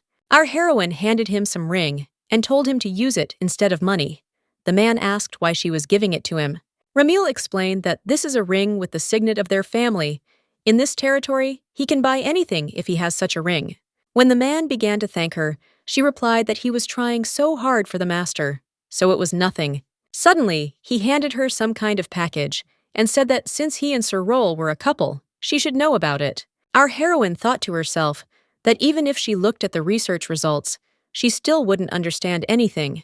On the first day, the legs became paralyzed due to the disappearance of the aura. On the third day, the patient continued to complain of pain, but fortunately, it quickly subsided. On the seventh day, although he had no strength at the moment, the patient refused food due to a feeling of loss, which caused anxiety about his future condition. Ramil noted to herself that she had seen this in the original work, but reading it again, she had mixed feelings. But to our great surprise, our heroine noticed something strange. It was said there that when the patient was asked what happened on the day of the incident, he could not remember anything. Part of his memory was lost due to the violence of the aura. An assassination attempt on the Baron and the Viscount, unidentified people in black hoods, and this time lost memories. None of this was in the original work. The girl thought that everything would be easy because she knew history, but it turns out that she didn't know everything. Perhaps the author of the novel simply liked to leave hidden clues for readers to figure out on their own. But what does that matter now? The Crowd Estate was also a place that wasn't even mentioned in the book. She just needed to make sure that Roel didn't despair and became happy in the end. But for this, you still need to try hard, and in general, suddenly, she remembered her past life for a reason. After some time, our heroine looked in on her husband and said that they hadn't been able to have dinner together last night, so she thought they could at least have breakfast. They felt extremely awkward in each other's presence, so for now they used different rooms. When the young man agreed to have a meal together, the girl asked what books he had been reading since the morning. The young man replied that history, medicine, and the like. Ramil took one of them, on which were written incomprehensible words, and asked what it was. Roel explained that it was written in an ancient language. This is all for the sake of the guests who may soon visit the estate. He studies in advance everything that they like. He's just not very good at Soviet conversations, so he decided to prepare. If you know the interests of your interlocutor in advance, you can have a calm and fun time. Our heroine was indignant. Did he really sit here all night? The guy immediately said that he understood that he was overdoing it. However, this tea party reminds him of the mission he has taken on for the first time in a long time, and he really wants to succeed. The girl noted to herself that she hadn't even thought about such a thing. She always thought only about herself and didn't take his opinion into account. After which she took one of the books and said that then they would study everything together, since it would be unrealistic for him to have time to read such a stack. Since he is a member of their family, she as the master's wife must help him in everything. After sitting all day over her textbooks when it got dark, our heroine simply passed out in her chair. The young man noted to himself that she was clearly tired, so it was time to finish. Suddenly, the girl came to her senses and realized how long she had been sleeping, so that she wouldn't feel awkward. The knight also decided to pretend that he had just woken up. Ramil immediately sighed with relief that she was not the only one. Therefore, she said that naturally he didn't sleep all night, so it's understandable why he falls asleep. The young man decided to ask if there was anyone among the aristocrats whom he should be especially wary of. The girl muttered that no one came to mind, but she thought to herself that anyone who started to make fun of him would get a punch in the eye. Meanwhile, some guy was approaching Crod, who was telling himself that he hadn't been there for a long time. The next day, the aristocrats gathered for tea and discussed that they could not even imagine that the lady would get married. At first, it was all perceived as a joke. It was very interesting what kind of person her husband was. Roel started to drive up to them. The guys were delighted, saying that he was a battlefield hero and was making a strong impression on people. He is simply dazzling with his beauty. Are there such wonderful people? After which, two of them stood up, greeted him, and said that their names were Baman and Tian. The knight also introduced himself, said that he was Ramil's husband, and that he was pleased to meet them. Then he pointed to the boxes and said that these were small gifts for them, as he wanted to please them. When Banmian opened his box, he was delighted that this was the book he had been looking for more than 3 years. Arnane said that he heard that he was interested in medicine, so he prepared this publication on medicine from the Eastern Kingdom. The guy asked in surprise how he managed to get it. The young man replied that he already had it. He just thought that he would need it more. The young man exclaimed that he was sincerely touched, that he had been given such a precious thing. Everything seemed to be going well, except for one young man who said nothing, his face standing out from the moment the knight entered the tea party. His name is Carlos Marinam. The guy is very keen on fencing. When Roel said that, he knew what he was into.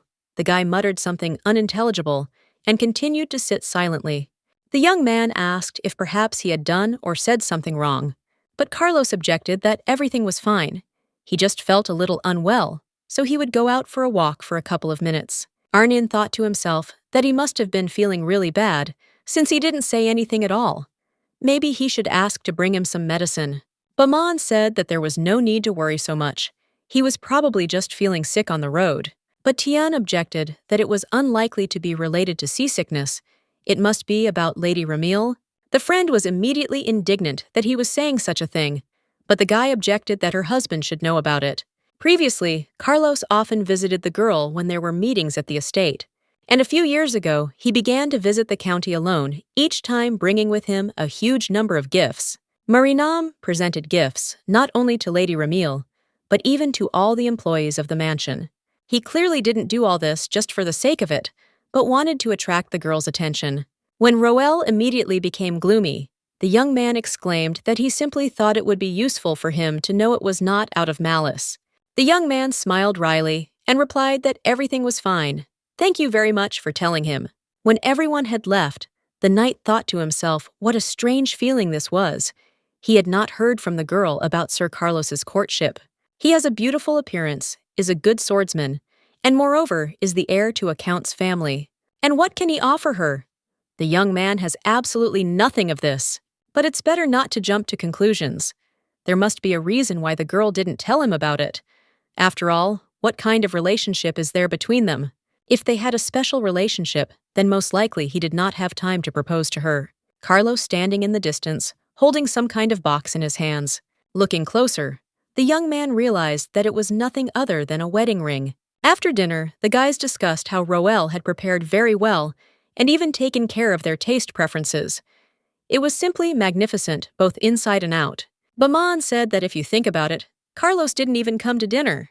Tien exclaimed, exactly. Because of him, he almost ruined the atmosphere it was necessary to keep his mouth shut. Although he had a gloomy expression on his face, thank God that Roel was not offended. Suddenly, our heroine's voice was heard asking what he could have said to him that made him look gloomy. Fearing being beaten, the young man shouted that they told him about Marinam, that he had visited her. The girl exclaimed, was it really jealousy? But why suddenly? The boy said that the young man liked Lady Ramil, and Mr. Roel probably noticed it. Our heroine exclaimed, in what sense does Carlos like her? Did they really tell Arnin such nonsense? Tien objected that this was not nonsense. When they got together, he was always looking only for her. Besides, the young man was always bringing her a bunch of gifts, wasn't he? Does she still think that this is impossible? If she still doesn't believe him, then let him tell her what happened today. Although Roel had conducted the tea party magnificently, paying attention to everyone, Carlos was in a daze all day. The guy is just sure that it is because Lady Ramil got married. He is not making anything up. Our heroine replied that everything was clear, so first she should ask him directly. After she left, the guys started discussing that they thought they would die right now. At least they would definitely be beaten. Crod became softer when she got married. When she looked into Marinam's room, looking at his expression, she asked if he had just been crying. The young man muttered that no. It seemed to her the girl thought to herself that she really did like it. Our heroine decided not to waste time and said that she needed to ask him a very serious question. Whether he liked her? The young man asked in shock why she decided to ask about this. Ramil was panicking. What kind of reaction was this? Was it really true? Then she asked for forgiveness, theatrically grabbed her head, and said that there was no need to love her because he was not her type.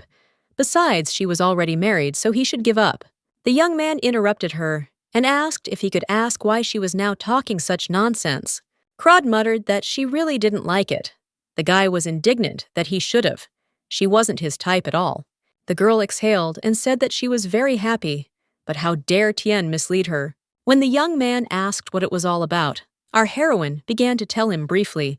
After this, the guy said that he would leave her for a second and warned that he would use a sword. Ramil said that there was no need to worry, since she would finish him off herself with her fists. Then our heroine said, okay, let's move on, and asked why he was crying if she understood everything correctly. Carlos replied that this was his personal situation, so he did not want to talk about it. But the girl grabbed him by the scruff of the neck, not letting him leave, and said that he had to do something first. Firstly, we need to clear up the misunderstanding with Mr. Roel, as there was a misunderstanding between them because of Tian. Suddenly, a young man appeared, who said that it happened that he overheard a little.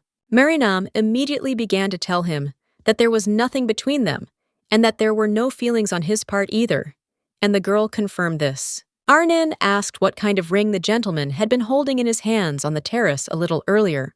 Didn't the young man want to give it to Lady Ramil? Our heroine flared up and said that it was enough to beat around the bush and let him tell the whole truth. The young man muttered that this ring was intended for another person, although he did not want to talk about it. Carlos went away. During tea, he ran into a little girl. She introduced herself as Ramil's younger sister and said that her name was Ermia from the Viscounty Arnon, and asked what happened to him. The young man replied that he needed to tell someone something, but he couldn't find him. The little girl exclaimed that he should just say the name, and she would definitely find the one he needed. After thinking for a while, Marinam gave her a small note and asked him to pass it on to such and such a person. The girl smiled sweetly and replied that she would go right away to do what he said, because she knew her. The young man decided that when she came, he would no longer hide as long as he could.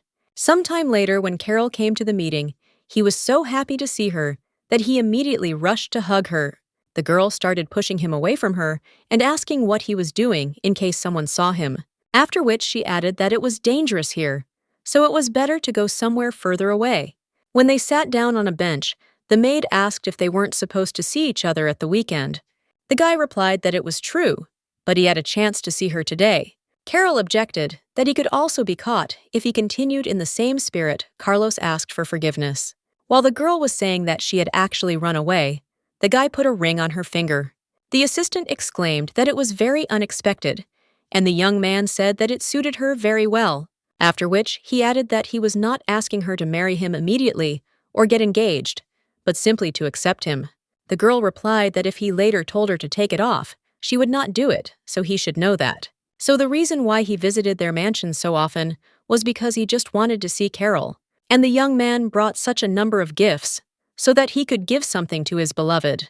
Our heroine was angry to herself why this girl hid such a thing from her, but everything was clearly kept secret for a reason. Then she asked if they had a secret relationship because he wasn't sure he could get a marriage license. Whether he had already spoken with the Count, the young man immediately became gloomy and replied that no. He would tell him when he returned today. When asked if he would break up with her if he was rejected, Carlos replied that no. Even if he had to leave home, he would definitely stay with Carol. Ramil exclaimed, "Is he a little child or something?" Okay, you can imagine that he left home. What is he going to do next? How will he live? What will he eat? When there was no answer, our heroine thought to herself, who could have known that this guy would turn out to be such an irresponsible person? If he does, this will the two lovers be happy in the end. She knows the circumstances of these two. The young man is the only child of the Count Carol. This is a fallen noblewoman who sold her title. The relationship between them will definitely be a problem in an aristocratic society. In the end, Ramil said that if this situation only complicates the life of his beloved, then it would be better to break up. Let him think carefully that if he leaves home without any plan and nothing works out, is he then going to leave Carol and go back home? It is better for the young man to break up with her while they are still on good terms. Our heroine thought to herself that playing the villain was easy, but it seemed that was enough, after which she said to stop crying and first come up with a plan to convince his parents. Firstly, they don't know anything, yet maybe they'll be able to get permission if they lie down on the floor and start throwing a tantrum. When Carlos objected that this was somehow not very good, the girl shouted that he needed to try absolutely everything. If he was afraid, then nothing would happen. The young man brushed away a tear and thanked her for understanding him. As Ramil had said, he would start by making a proper plan. Sometime later, the girl asked if everything was okay. She just remembered the serious expression on her face that she had recently made in front of him.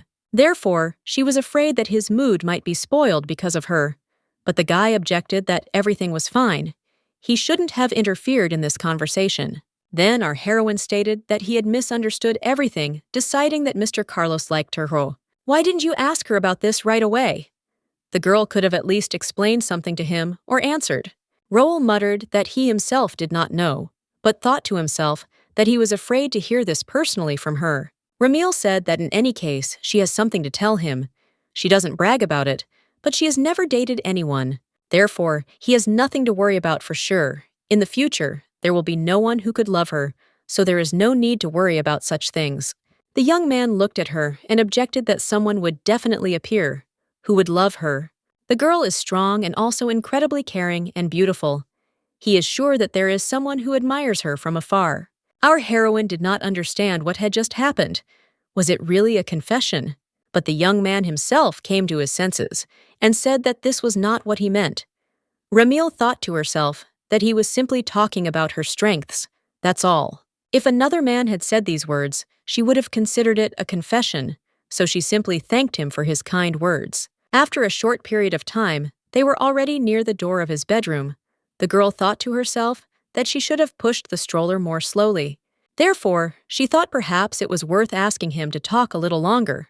Arnon was thinking to himself if he asked her to come into his room for a while, would she think about something else? Then, each of them decided that their companion was clearly tired, and it would be better to meet tomorrow. Therefore, the girl said that Roel had worked hard preparing for the tea ceremony, so they would see each other the next day, and her husband did not argue. When morning came, the girl immediately went to his room and saw that the Viscount was already sitting there. The man said that he came because today was the day of the medical examination. Noticing some kind of ball in the young man's hands, Ramil asked what it was. Orm reported that this is an artifact that checks the state of the aura. Our heroine was delighted that this must be medical equipment of the new era. The knight said that it seemed that everything was over, so he returned the device to him. There was no reaction to the word the girl noticed, that he had hoped so much. That's why he now had an upset expression on his face. In the original work, when he lost his temper and plunged into darkness, his aura was restored. I wonder if there is another way, for example. Find some medicine that strengthens him. Select additional food, products, walk with him every day, and try to establish contact under the guise of physical training. The man asked him if he had had any problems sleeping lately. The guy replied that he had not. The Viscount reported that nevertheless, his health was improving. He looked nicer compared to when they lived in the capital. Our heroine exclaimed that this was simply wonderful. Her husband replied that it was all thanks to her. When Ramil tried to say that she had done nothing, Orm shouted that the improvement of the master's environment had a huge impact, so she should be more confident. Also thanks to the girl, the doctor had more opportunities to conduct various research. Remembering the question about whether he had had problems with sleep lately, the guy thought that it would be better for him not to talk about it now. Last night, as he went to bed, the young man thought that they had dealt with Carlos, so now he could rest easy. But suddenly, he felt a strange tingling in some parts of his body, as if some kind of beetle was crawling, after which the young man was seized by a wild pain in his chest, so much so that it was difficult to breathe. Roel recalled Orm's words that pain may arise in other parts of the body, even if not in the legs.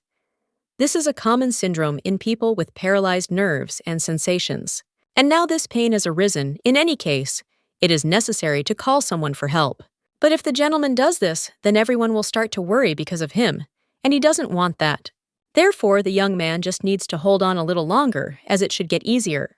This is probably just the body's reaction to the fatigue that has accumulated during the preparation for the tea ceremony.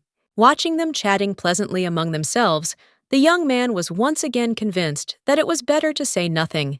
Meanwhile, Sibiri took the little girl for a walk to the market square. The little girl said that it was very tasty and that it was the first time she had tried it. The guy replied that it was probably because this seasoning was made especially for their family. Then the young man saw that she had soiled her mouth, so he sat down and began to wipe it. The little one was indignant that she could do it herself. The young man noted to himself that now she looked much brighter than on the day he met her for the first time. More precisely, she was bright the first time, too. She just didn't get the attention that others were giving her. Suddenly, Sibiri heard the clatter of hooves, so he turned around and saw a carriage rushing towards them at great speed. The young man managed to grab the baby at the last moment and quickly jumped to the side. A little girl heard a faint cry for help coming from the carriage. When the guy started asking if everything was okay with her, the little one exclaimed that they had problems. Ermia just heard a child's voice coming from that carriage asking for help. The young man immediately rushed after her and shouted for the coachman to stop immediately before he pierced his neck. After the man stopped and expressed indignation at what was going on, Sibiri said he needed to conduct a search. When he suddenly opened his cloak, he saw a small puppy sitting in a cage and trembling all over. The young man hissed at him to show him his animal trafficking license immediately. When there was no answer, the guy asked if there really wasn't one, since on their land, animal trade was only allowed to people who had obtained a license. Doesn't he know the laws that were created because of those who hunt prisoners and animals? Then he ordered his knights to seize him immediately and added that they would learn all the details in the castle. While they were tying him up, the man shouted that it was the first time he had done this, so let them forgive him for the first time. The girl pointed her finger at the puppy and exclaimed that this little one was asking her for help. Sibiri wondered to himself if this little wolf cub was actually a prisoner. When they returned home, the parents asked him if he was crazy too. How could he bring a wolf into the castle? Was it really impossible to distinguish a puppy from a wolf cub? The young man muttered that the little girl had asked him about it very much. The baby replied that it was her fault Ermia was too stubborn with him because she was very worried. Lyra and Seal immediately changed their rhetoric and said that if you think about it, just one wolf cub in the house would not hurt them. Rescuing lost wolves is also the job of the lords. While our heroine was gloating that her brother was being discredited, Sibiri said that he brought him into the house because he thought he looked like a prisoner. The little girl heard him asking for help. The girl replied that no ordinary animal would talk to them, so the likelihood that he was a prisoner was very high. Then she looked at the animal and said that they also wanted to chat whether he could turn into a human. When the wolf cub looked at the girl, she said that he had told her to bring him some clothes first. After he finally turned into a boy, everyone present noted that the baby was the same age as Ermia. The young man said that he thought he would have ears or a tail. Our heroine immediately had an image of her husband in her head, who had ears on his head and a collar on his neck. Then she realized that she needed to calm down and not imagine such things. Otherwise, her nose would start bleeding, after which she said that he probably just felt uncomfortable, which is why he was deliberately hiding them. Then she turned to the baby and said that everyone here is very kind, so he can behave as he feels comfortable. The boy immediately began to feel more or less calm, so he relaxed and showed his true form. The whole family was stunned by how cute he was, and they started asking him his name and how old he was. For some reason, the little one didn't speak to them directly, but conveyed everything through the little one. When Ermia said his name was Ruin, the guy said it was a very cute name. It seems like he fell into the hands of bad people, doesn't it? The boy immediately began to whisper in his ear what had been happening to him lately. The girl was completely horrified by what she heard and asked if this was really true. Then the girl said that he and his family were going to the Cloud Territory, but then they were attacked by monsters, and they were separated. When the baby was left completely alone, he was immediately kidnapped. What should he do now? What if he doesn't find his family? Let him not worry, now Ruin is not alone. Our heroine said that first we need to find the beastmen and hand the baby over to the family. But how can we find them? The mother turned to the girl and said that it seemed that the child did not trust them, so she wanted to ask her to take care of him, but only with her older brother's permission. Ermia immediately looked at Roel with a pleading look. Please, she really wants to help him find his family, just like her brother once saved her. The young man stroked her head and said that, okay, that's exactly what they would do. After some time, our heroine found her husband in the library and noted that she thought he would be there. When the girl opened her eyes and looked at him, she was simply dumbfounded and remained standing with her mouth open.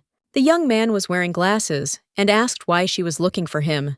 Ramil began to mumble incoherently that he put on glasses. Glasses for what? The guy explained that he wanted to study the beastmen, but it was hard to read because of the small print, so he had to put them on. When he started to take off his glasses, his wife screamed at him to stop so that he could sit in them just a little longer. She thought to herself that it was a delight for her eyes. Arnon in glasses is simply charming. A photo now as a keepsake to commemorate such an event. But there is nothing to take photos with in this world. Then she asked if it was difficult for Roel to get used to their family. The young man answered that no. They were all very kind to him. Our heroine remembered the words of the maid, who said that before advancing a relationship, you first need to create the necessary atmosphere. How long is she going to wait with the first kiss? If there is no progress, then let her start with a light massage just until they get used to each other's touches, and then let her kiss. That's why I started saying that he should think carefully. It's probably very difficult for him now. The guy was probably so tired, and Ramil was so stupid that she didn't even notice it. The young man tried to object that this was not so, but she did not listen to him, and she continued to say that there was no need to worry and no need to lie either, since she understood everything and therefore would help him relax. Then our heroine began to stretch her hands towards him and say that now he would enjoy her massage. Roel objected that everything was fine, but the girl told him to stop because she was a masseuse approved by her mother, after which she abruptly lowered her hands onto his shoulders and began to massage him while asking him how he liked it. The young man liked it so much that he felt uncomfortable, so he replied that it really was amazing. He thought to himself that the girl's intentions were pure, but why did he feel awkward? Ramil was thinking that he was so calm that he really didn't feel anything because she was doing everything as the maid advised. Suddenly, the guy turned to her and asked her to stop. It would be better to stop there, and in general, he forgot that he needed to visit his sister. After which, the young man began to quickly drive away in a carriage, and our heroine did not understand what had happened. Then, a moment of complete disappointment came to her, because she had just been rejected. Would she really be able to kiss him even in old age? Before going to bed, the guy thought that he should practice suppressing dirty thoughts. Suddenly, he began to feel the same pain as a few days ago. What is it? Because today he is not so tired. The young man understood that he could just fall out of bed now, and suddenly Ramil would come in and see this. Suddenly, the young man realized that he was able to move his legs. The legs were clearly moving. So why can't I repeat this? Apparently it's all in vain. The next morning, the girl walked down the corridor and thought that they should have breakfast together today. Our heroine's morning fantasies became unbridled. She told her husband that he had crumbs left near his mouth. But it's okay. He can use it as a vacuum cleaner so that people don't see it. A mosaic was imposed. The girl will show how Ramil differs from the one she was yesterday. Suddenly, she bumped into the Viscount and asked if there had been an inspection today. The man was clearly hiding something and answered vaguely that the gentleman had simply called him for a minute on one matter and all that. Orm was accidentally hiding something from her. Her gaze made the man feel uneasy, so he said he gave up and suggested going to the laboratory. After some time, the girl screamed how he could hide her husband's illness from her. He was her comrade, but disappointed her. The Viscount explained that he had asked the gentleman to tell her, but he had replied that it was difficult to look at something that only brought trouble. If his condition continues to worsen, then please let him hide it from them. Therefore, how could the doctor refuse him? She herself understands that this is impossible. Orm really wanted to tell her everything, but only when he had prepared the medicine. The man who is working on this very thing, having learned about Roel's condition, was going to finish it as soon as possible and tell Crod everything. Our heroine noted to herself that the cauldron smelled so bad that it was simply fatal. When asked what effect it had, the Viscount replied that it would help restore the aura. Then she asked if such a medicine really existed. The man replied that yes, it is often used on the battlefield. This is the distinctive effect of the potion on the aura of the Northern Knights. However, this potion used by the Northerners has a side effect. The girl flared up. What other side effect jokes aside? Let him tell her everything, looking straight into her eyes. The Viscount panicked and said that the medicine he prepared had no side effects. The man is sure of this, since he excluded from the medicine the herbs that the Northerners use, replacing them with theirs. Since the ingredients have been replaced, everything should be fine, but the value of the medicine is 100 times higher. Our heroine told him not to worry about money and do everything right, after which she asked whether Roel would be better after him. Orm replied that he doesn't think there will be immediate results, but there is a possibility that the treatment will only improve.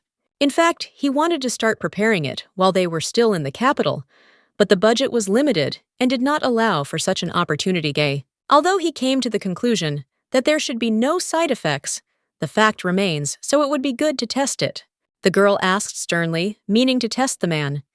Immediately shouted that he knew he was being impudent. He tried it himself several times, and there were no side effects, but he has no aura, only fatigue, as if by magic.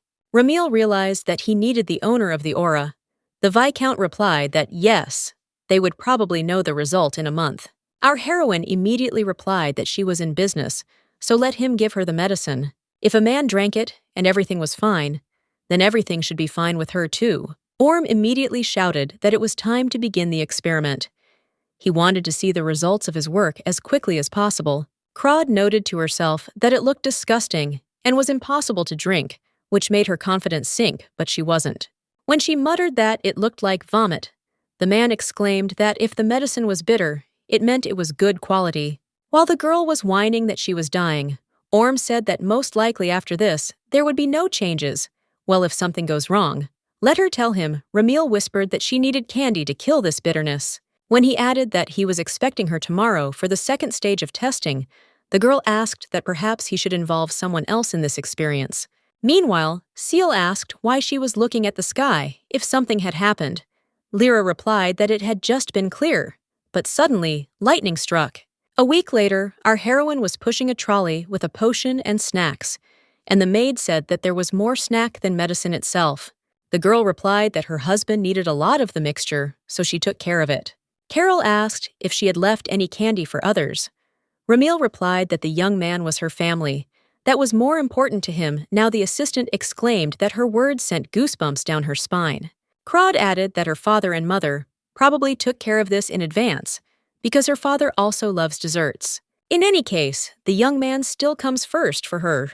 Entering his bedroom, the girl said that it was time to take his medicine.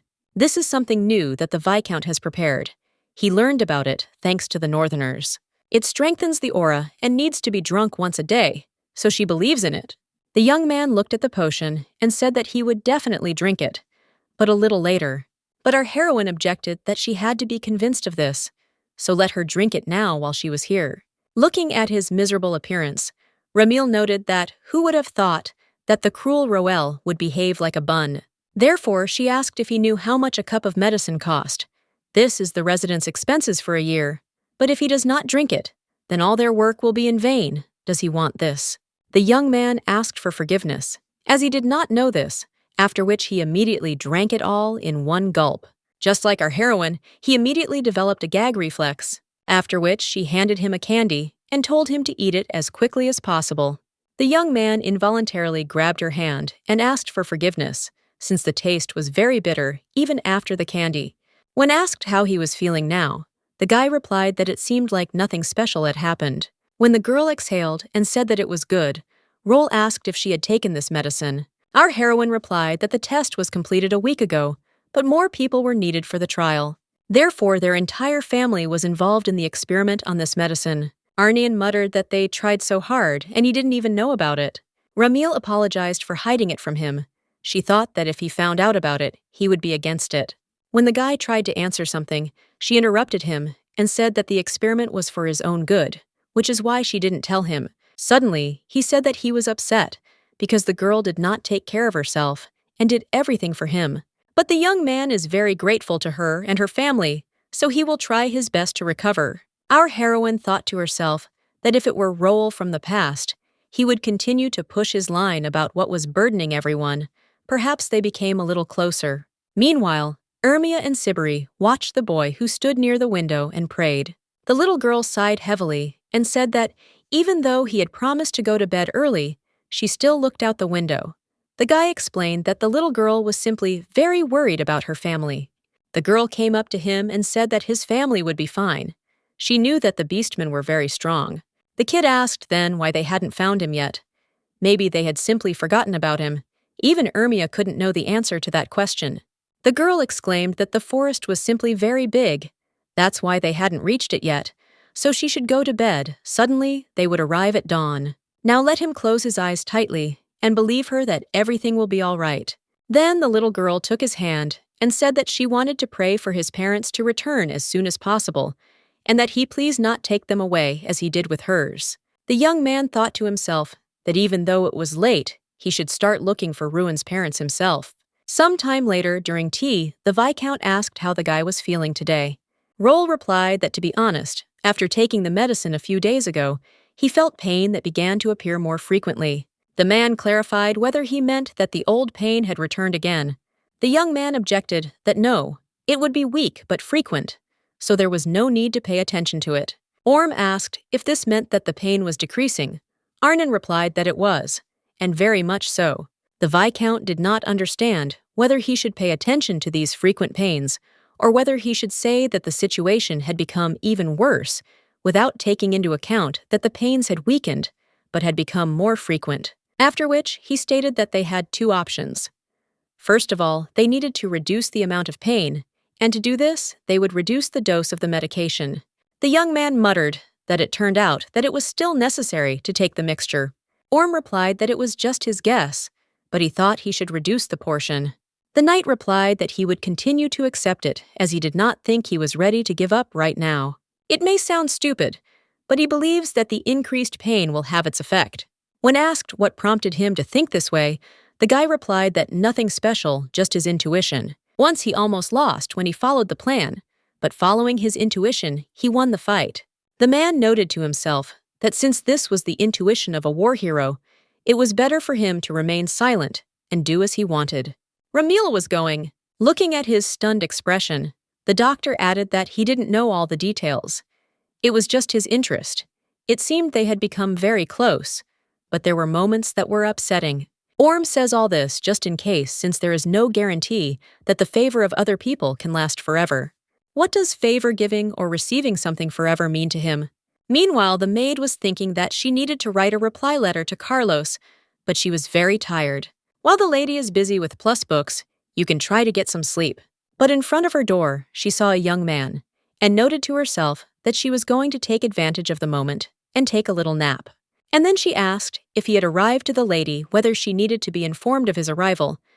But unexpectedly, the young man said that he had come to her. Carol started babbling. If the mistress found out about this, she would simply destroy her, no matter how handsome he was. He shouldn't do this. She doesn't want to die without ever getting married, so there's no need for this. Roel asked what she was talking about, secret meetings of lovers or something. The assistant realized that she had said something wrong, so she said she was joking and asked him to pretend that she had not said anything. The young man replied that he didn't really understand anything anyway, but in general, he came to ask something about Ramil. The young man would like to know what she likes, as he wants to give her a gift.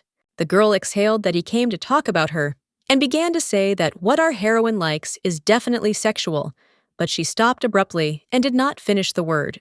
Then panic started inside her, so she automatically started talking about something like that. If she tells him what a perverted nature she has, then as soon as the mistress finds out about it, she will immediately bury her behind the mansion. But what does she really like? Crod is definitely good at wielding a sword, which means she loves weapons. She is indifferent to jewelry, because whenever she asked her what she wanted to wear, the girl answered that she didn't care.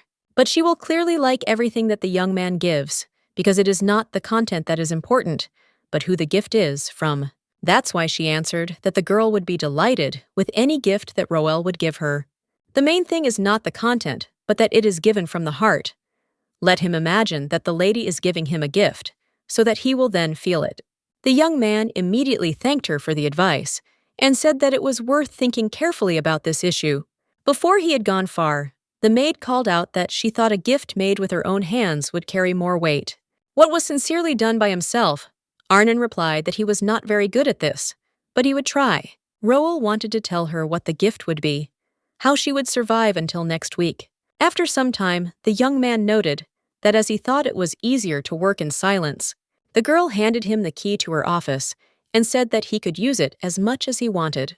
Thanks to Ramil, the knight now has a personal space where no one bothers him. Then he decided that it was already late, so no one would come, and he took out a handkerchief on which he embroidered the name of our heroine. The young man really hopes that this will make the girl at least a little happier. Meanwhile, Sibri was combing the forest with his assistants. One of them said that it was already the third day of searching, and there was still no progress. The guy replied that be that as it may, in the village of Beastmen, they would be able to find out something. Then the young man said that they had finally reached their destination. The young man muttered that he had met many of them, but this was the first time he had seen their settlement.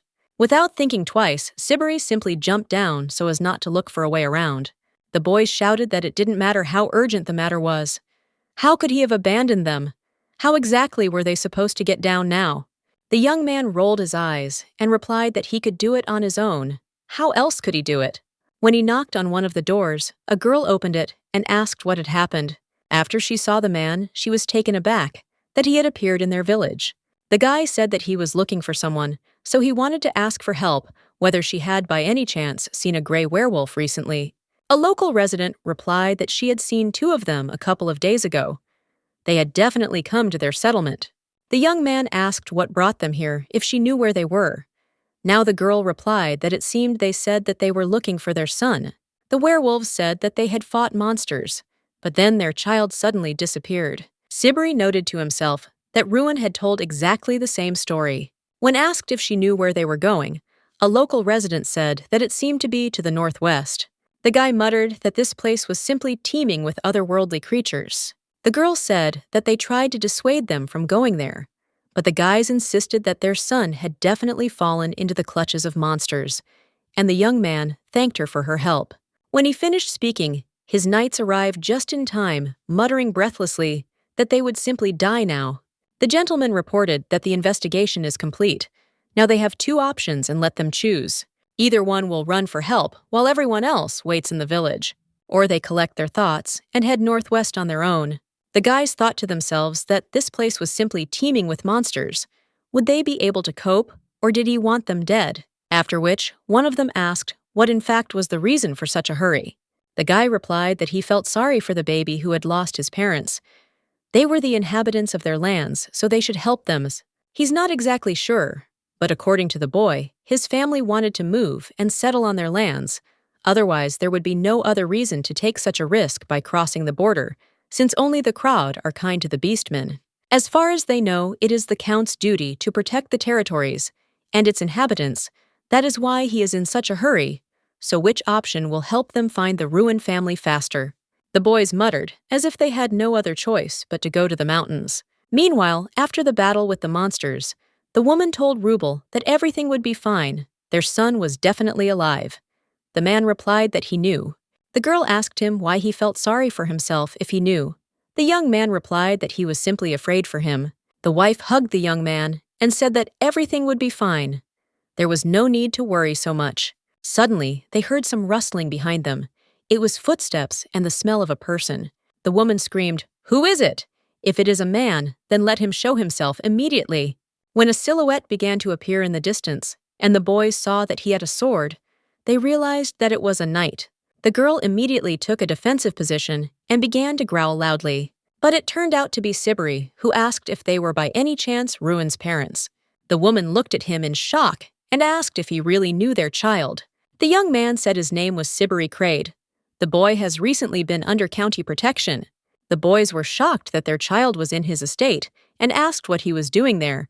When the boy replied that they had stumbled upon him by chance and taken him, Rubel burst into tears and began to thank him for his help, as they were very worried about their child.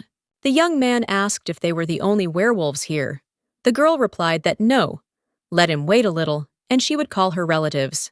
The baby's father explained that they were scattered around the area, but thanks to him, he shortened the search time. After some time, the long-awaited meeting of the parents with their child took place. The whole family watched this picture with great affection and could not rejoice enough.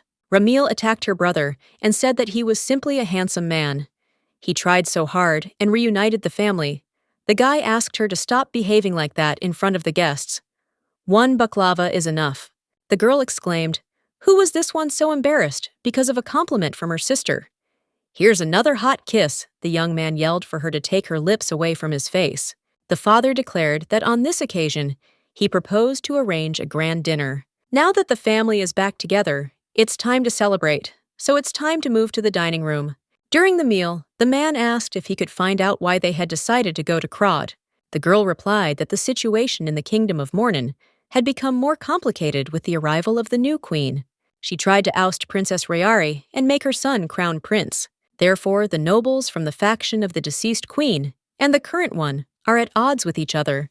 At that time, she showered them with money and gave them food in exchange for her legitimacy. But when problems arose in the economy, Her Highness stopped sponsoring them. The kingdom is now unbearable to live in. It is about to meet its end. Seal noted to himself that she had heard disagreements with the arrival of the new ruler Shin, but she didn't think that everything was so bad. Lyra intervened in the conversation and asked what they planned to do next in Crowdy. The husband and wife answered in one voice that their pack would like to become county soldiers, as they know that werewolves are excellent defenders of their territories. If they are provided with food, the boys will not give the enemies a chance to set foot on their lands. They are extremely loyal, and they do not have a home. The man replied that the offer does not seem so bad. The woman supported him and said that after the meal, they would find them a place on the border. After this, Rubel turned to his son and said that they would soon be leaving the castle, so let him say goodbye to everyone in advance. The girl took his hand and exclaimed that she was very glad that he had finally found his family. The baby turned to her and asked if Ermaya would go with him to the border. Our heroine thought to herself, "Wow, what a romantic drama is blossoming right before our eyes." When the little one answered that she couldn't go anywhere because her home was here, Ruin said that he would stay then too. His mother asked him not to act like a little boy. Ramil thought to herself that she had completely forgotten that he was the same age as Ermia. When she was little, she also did not want to leave Carol's house. Suddenly, the young man turned to her and asked if there was any way to leave them. He did not think that separation would be good for the children. Our heroine thought to herself that this was a great chance to score points, after which she raised her hand and addressed her father as, "Dear Count." The man was frightened by this kind of address and asked her to speak normally. When our heroine asked if there was any reason at all for them to leave the castle, the werewolf muttered that usually no one wants to live with beastmen.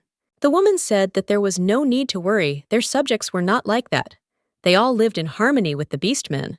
Rubiel said that of course he heard that the Crod family treats them well, but not to that extent. After which they were asked, since they wanted to become the Count's soldiers, what about defending the castle? Let him try living here for a month first, because they still won't find a better solution, so as not to upset the children. When the werewolves answered that they agreed, Ramil muttered that they had made the right decision, but to herself, she thought that the problem was solved, would Ermaya like this. Then she looked at the kids who were very happy and were discussing among themselves how great everything had turned out, and she was convinced that everything was fine. A little later, Liera asked her husband if he was going to go to bed at all. The man replied that later, as he was a little busy. The woman decided to get up and see for herself what Seal was sitting there looking at the map for so long.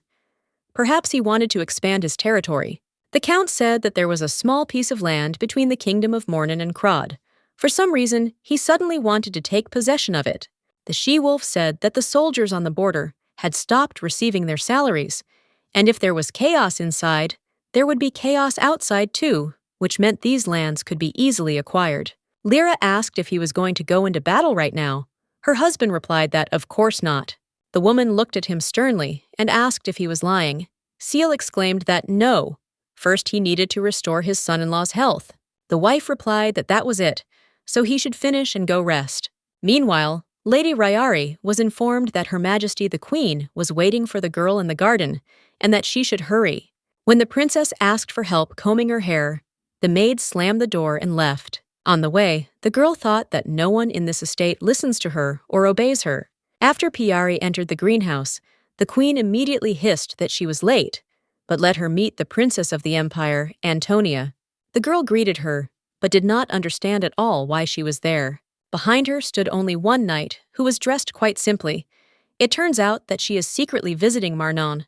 But why? The queen ordered her to go to the table and sit on the sofa next to her, after which she said that she probably doesn't know why she was called here. The woman wants Rary to go somewhere. Antonia immediately intervened in the conversation and asked if she knew Count Crod. Meanwhile in the county, the Viscount happily announced that he had created a new aura meter. Ramil asked how it differed from the old one. The man explained that the old one could only measure aura above %, but this baby measures values below.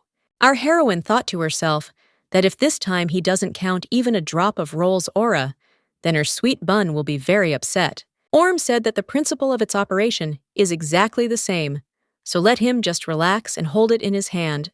Crod understood that not only she was really looking forward to the result, but the young man too, so she was very worried. Suddenly, the man said that unfortunately, there was no good news yet. Our heroine was indignant. Why is he judging by just one measurement? We need to try again. While they were talking to each other, the ball in the young man's hand began to glow brightly. The man was delighted that his device had worked after all, and now it was time to sum it up. Mr. Roll does have an aura, which means that rehabilitation is possible, and his recovery, in fact, is also possible. But this does not mean that he can get up and walk right now. Unfortunately, it is necessary to first undergo several stages of treatment. It is best to combine rehabilitation with exercises, so he will quickly feel that the body is returning to normal. Pain may appear. The young man noted to himself that what he had already experienced several times meant that his body was recovering. The Viscount reported that at the moment, they had 3 possible scenarios. The first is a complete restoration of the aura, and the ability to move on foot, the most ideal option for them. The second is the restoration of the aura by only 50%. In this case, he will still be able to walk, but he will need something like a cane. The third is the minimum aura recovery rate. Arnon will be able to move his legs but not walk. The guy started thinking that maybe he could still restore his nerve endings and walk on his own. Our heroine took him by the hand and said that no matter what the outcome, she would still stay by his side, so he shouldn't worry. Roel thought to himself that even a few of his words gave him confidence. He wanted to thank her for believing in him more than he did. If only his legs would get better as soon as possible, he would be able to welcome the warm spring together with Ramil. After which he thanked her and said that, strangely enough, he felt better, and all thanks to her words. The girl thought to herself that if the Viscount had not been nearby, she would have already kissed him. In the original, Roel was able to fully recover, so she hoped that there should be no problems. After some time, the young man finished making a gift for our heroine. Then I noticed that it turned out a little crooked, so it was annoying. After which I decided to redo my handicraft so that everything would turn out perfect. But a little later, suddenly his legs began to hurt again. But thanks to the girl's words, he felt a little better, and he decided to hold on for her sake. Then he remembered about the painkiller, but it was standing on the table at some distance from him. At the same time, the maid tried to persuade Ramil to give her the book, but the girl objected that the most interesting part had only just begun. Carol said that her patience was not infinite. Did she really want her to tell Roel that Ramil was reading obscene books about young ladies? The girl exclaimed that if this would help them, then let her tell right now.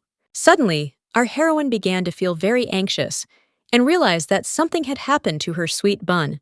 When she declared that she would go to him right away, the assistant muttered that the erotic books had robbed her of the last grain of fear. As she quickly ran away, the maid thought to herself that she would finally be able to read that very moment. After Ramil knocked on the door and called him, there was no reaction. She could not understand what was going on. Maybe he was already asleep, but as soon as she heard him scream, she immediately opened the door and asked what was wrong with him, if his legs hurt. Roel exclaimed that everything was fine. He just needed a painkiller and that he shouldn't worry and go to sleep. Our heroine replied that she knew that he had been suffering from pain ever since that day of tea drinking. Arnon is obviously deliberately hiding this from her, and Viscount Orm, isn't he? Ramil understands his feelings, and that he doesn't want her to worry. But as she said earlier, they are a couple, so there shouldn't be any secrets between them. If he hides something from her again, Crod will be very angry. The young man replied that he understood everything and would no longer hide anything from her. Suddenly, the young man said that he wanted to give her something. Would she accept it from him? It was the young man's first time doing this, so it didn't turn out so-so, but he would like to give her this gift. Roel received something from her every now and then, but never gave anything in return. Since he cannot go outside freely, this is the only thing he can give her. Let him forgive that the gift is not so good. The girl thought to herself that the fabric was so soft and the color was so beautiful. Even her name was embroidered on it. How could a surprise be bad? When the young man added that he had also done the embroidery himself, Ramil burst into tears, saying that it was the best surprise, and the guy tried to calm her down. When she wiped her snot with her sleeve, the young man told her to use a handkerchief. But how could she use it since it was made by her beloved, the most precious gift in the whole wide world? As soon as Ramil wakes up tomorrow, she will immediately start building a showroom for gifts from Arnon. However, due to the cruel refusal of Liera and Seal, her grand plan became just a dream. Time flew by very quickly, but fortunately, Roel's rehabilitation was bearing fruit. The young man had already managed to cross the bridge in 32 seconds. The girl said that he walked much faster than last week. The guy objected that it was only by 6 seconds. Our heroine noted to herself that his hands were shaking, which meant he was overtired, and he looked tired. Then she began to wipe the sweat from his face and think about the drops sliding down his pale neck, and such a strange, seductive atmosphere. Perhaps this is that perfect moment for the first kiss sent by God. Unexpectedly, the young man himself took her hand and began to reach for her lips. But the moment was ruined as the gates suddenly swung open and the guy happily announced that they were back. When they saw the guys in a strange pose, they wondered what was going on. The girl hissed that she actually warned him that he needed to wait until they finished training. To rectify the awkward situation, our heroine exclaimed that she was glad to see them and asked how they were doing. Upon seeing Roel, Fidel burst into tears and muttered that he had never thought that his condition would improve so much. Ramil thought to herself, I wonder if she looked the same when she cried or differently. After which she asked, where are Garen and Girin? Anyway, she ordered them to return. Have they really completely lost their fear? The young man reported that the two had gone north, and that they said that a war would soon begin there, and that there was an opportunity to make a profit. The girl muttered that of course war was not scary for them. The guy replied that the guys said that there was nothing scarier than Lady Ramil. Sometime later, the man told the Viscount that he did not expect Sir Roel to recover so quickly. He is not an expert in medicine, but he knows that damaged nerves are very difficult to restore. Didn't Orm say when he returned to the capital that the treatment would be quite difficult? The doctor replied that this is indeed the case. The most important factor in recovery is the patient's will. At first, he still had enthusiasm and optimism, but gradually his hopes began to fade. When he came one day to measure his aura, Roel turned into an empty vessel, and from some point on, he completely stopped talking about the future. The young man believed that he was a burden. He had a lot of debts, and marriage was only a dream. No woman would be happy with him. The man asked if he meant to say that it was all a matter of desire. The doctor replied that desire alone was not enough. In truth, there is one theory he is pondering. The young man just needs to laugh more. Orm believes that a person's aura is filled with positive emotions. Sometime later, the little girl was telling us that she had been studying imperial political dynamics with the Count this week, and our heroine thought to herself that she was definitely a genius for being able to handle such difficult lessons. The little one added that she was even praised and treated to sweets that were prepared according to the chef's personal recipe. When Ramil asked if the lessons were too difficult, Ermia exclaimed that they were not at all. She wanted to learn everything as quickly as possible, and besides, they were taking very good care of her.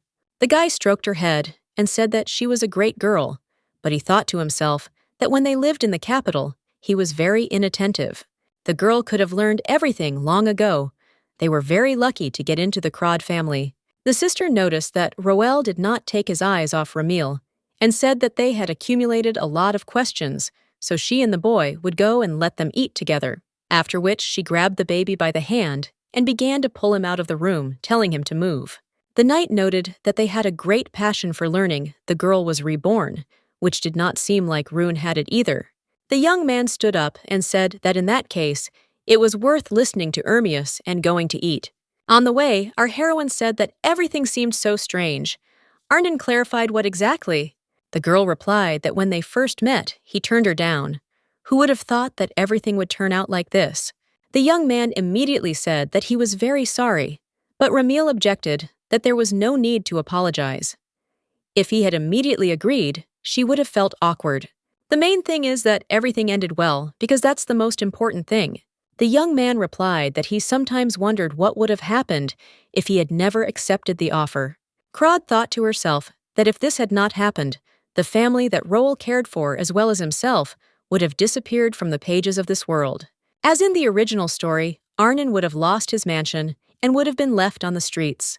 The boy wandered the streets in search of the Viscount, who suddenly disappeared. In the end, he found him, but the man was dead, after which the young man found himself at the very bottom. Then, after about 6 months, winter will come in, which his little sister will remain forever. But she said out loud that even if he hadn't met her, everything would have been fine.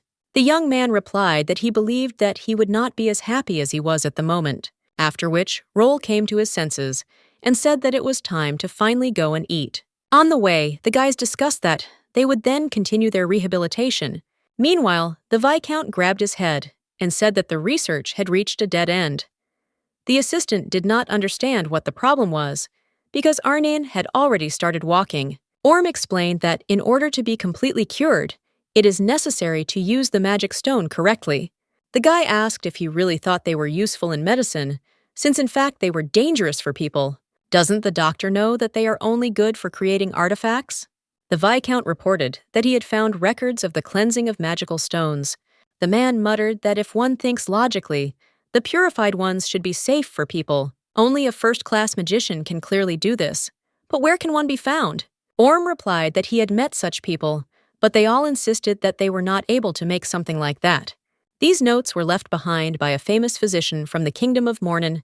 He can be trusted, which means it is possible, but he cleaned the stone with an unknown force. The problem is that he did not say which one.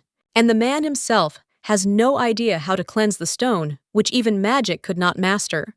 When a talented person takes it in his hands, the stone will shine purified from black. It will turn into white, and only in special cases will it become transparent. The assistant muttered, "It's amazing what an unusual description." Meanwhile, the boy picked up the stone that had fallen on the floor and returned it to them, and the Viscount thanked him for this. But suddenly, he noticed that this was a magical stone of proper purification. It was simply incredible. Orm shouted that he would give him as many magic stones as he wanted. Just let him show how he did it. It's okay if it doesn't work out. Just let him relax and try to do the same thing as last time. The boy simply took it in his hands, concentrated, and the magic stone began to shine. The doctor said that he never thought that this object could actually be like this. It really did turn white. The assistant praised him and said that finally a holiday had come on their street.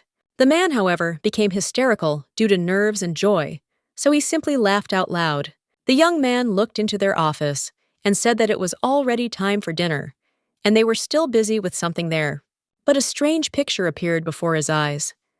The children were huddled together in fear the doctor was screaming like a madman, and the assistant was asking him to control himself. Suddenly, the man calmed down and ominously whispered that he could finally continue his research. The guy didn't understand what was happening.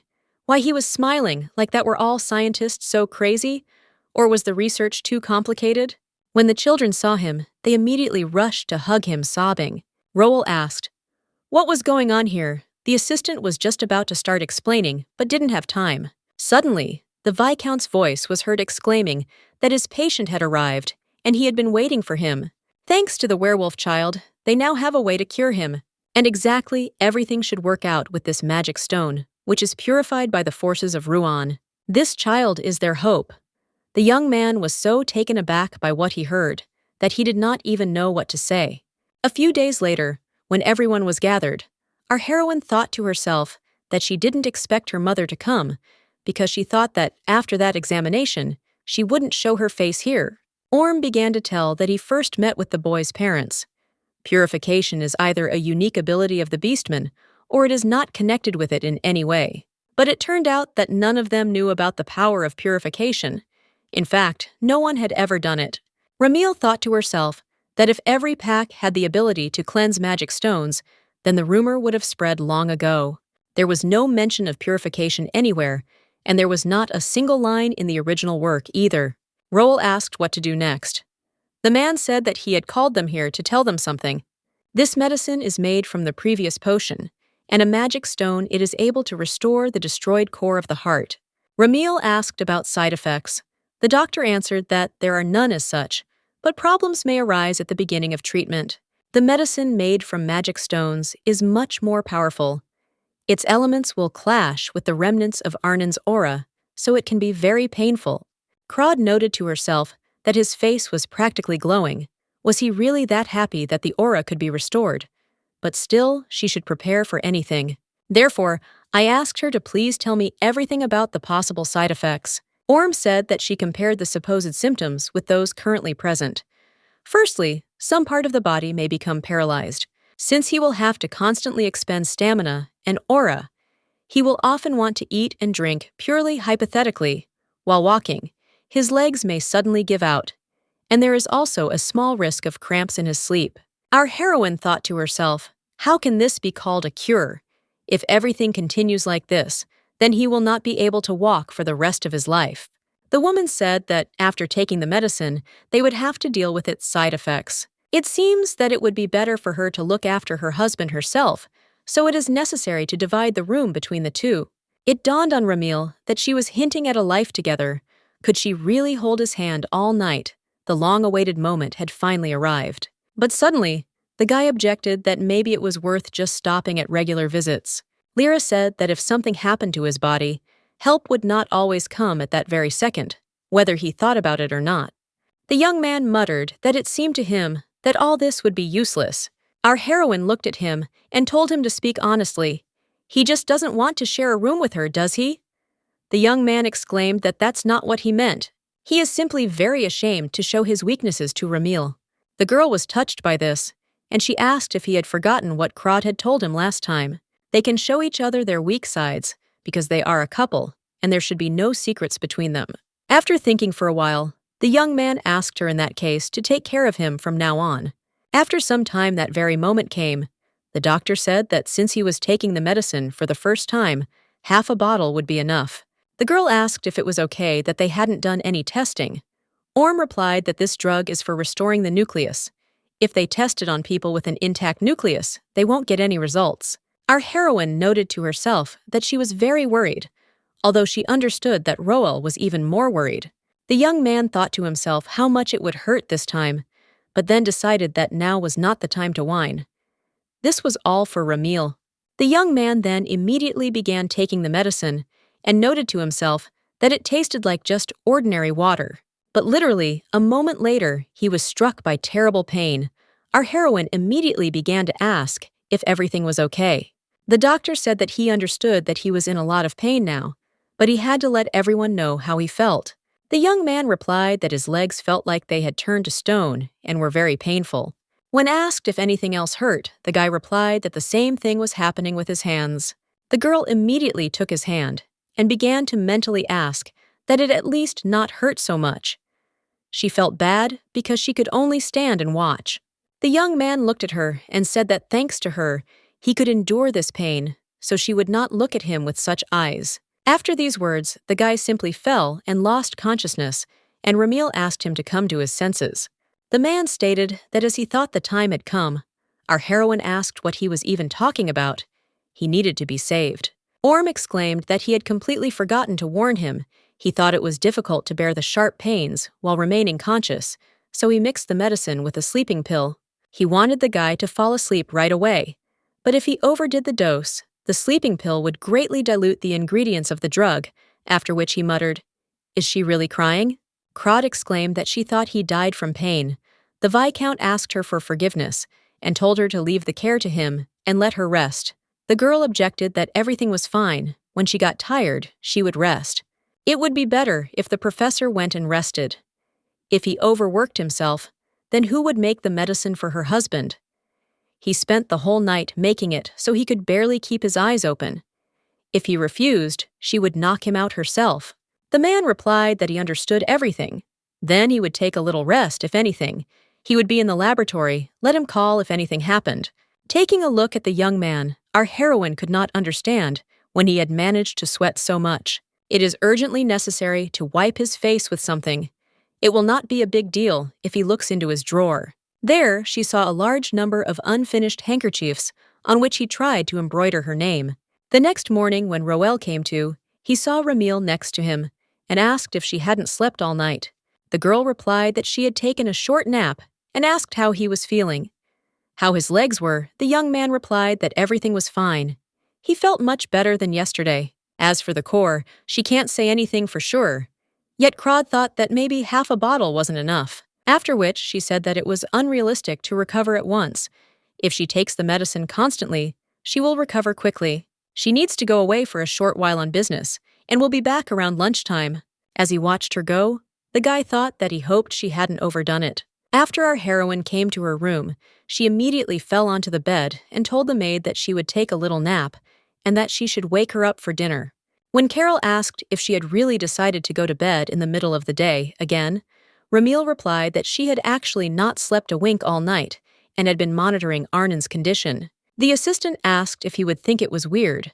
Since they were now sharing a room, Krod replied that he was worried that she hadn't slept, so she had to lie and convince him otherwise.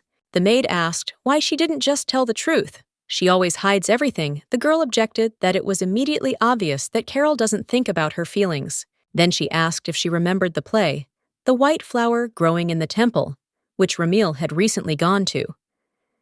The assistant replied that of course she did, since she had gone to the production without her.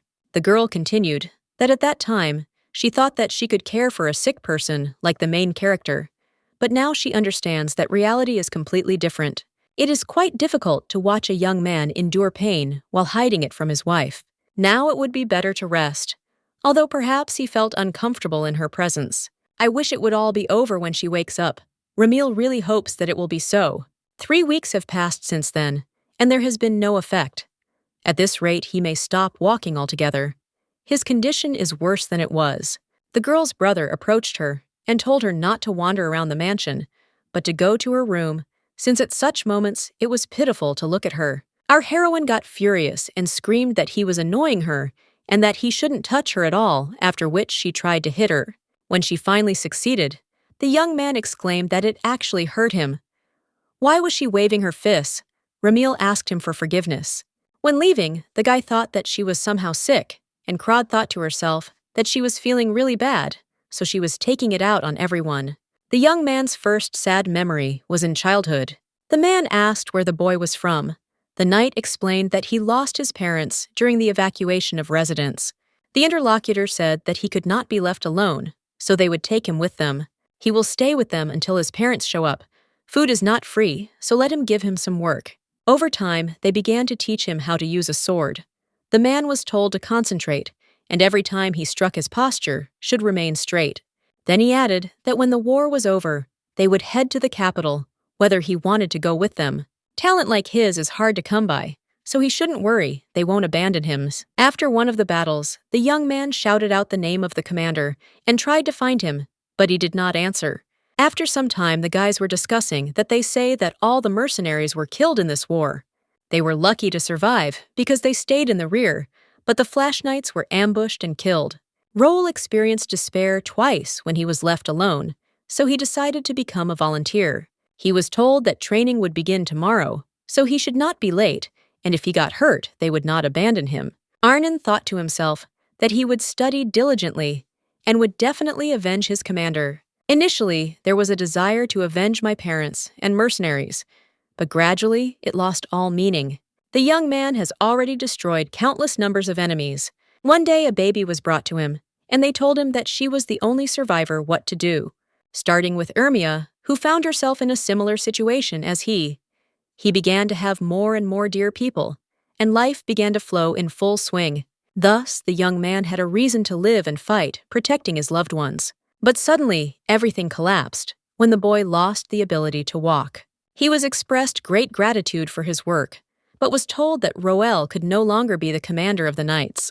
Therefore, he decided to return home and began to think that perhaps God simply hated him and wanted to drive him to despair. Arnin prayed and admitted that he was a sinner since his hands were elbow-deep in blood. It was okay if he couldn't hold a sword, but let him wake up from this nightmare. In order for the boy to be able to protect the people close to him, he begs to be given a ray of hope. Then, Roel came to his senses and realized that it was all a dream. Seeing a girl next to him, he thought that she was having such a hard time because of him. When the young man decided that he needed to put her to bed, he realized that he could walk.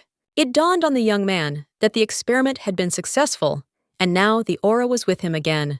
Ramil, who woke up, asked if this was reality, or if she was still sleeping.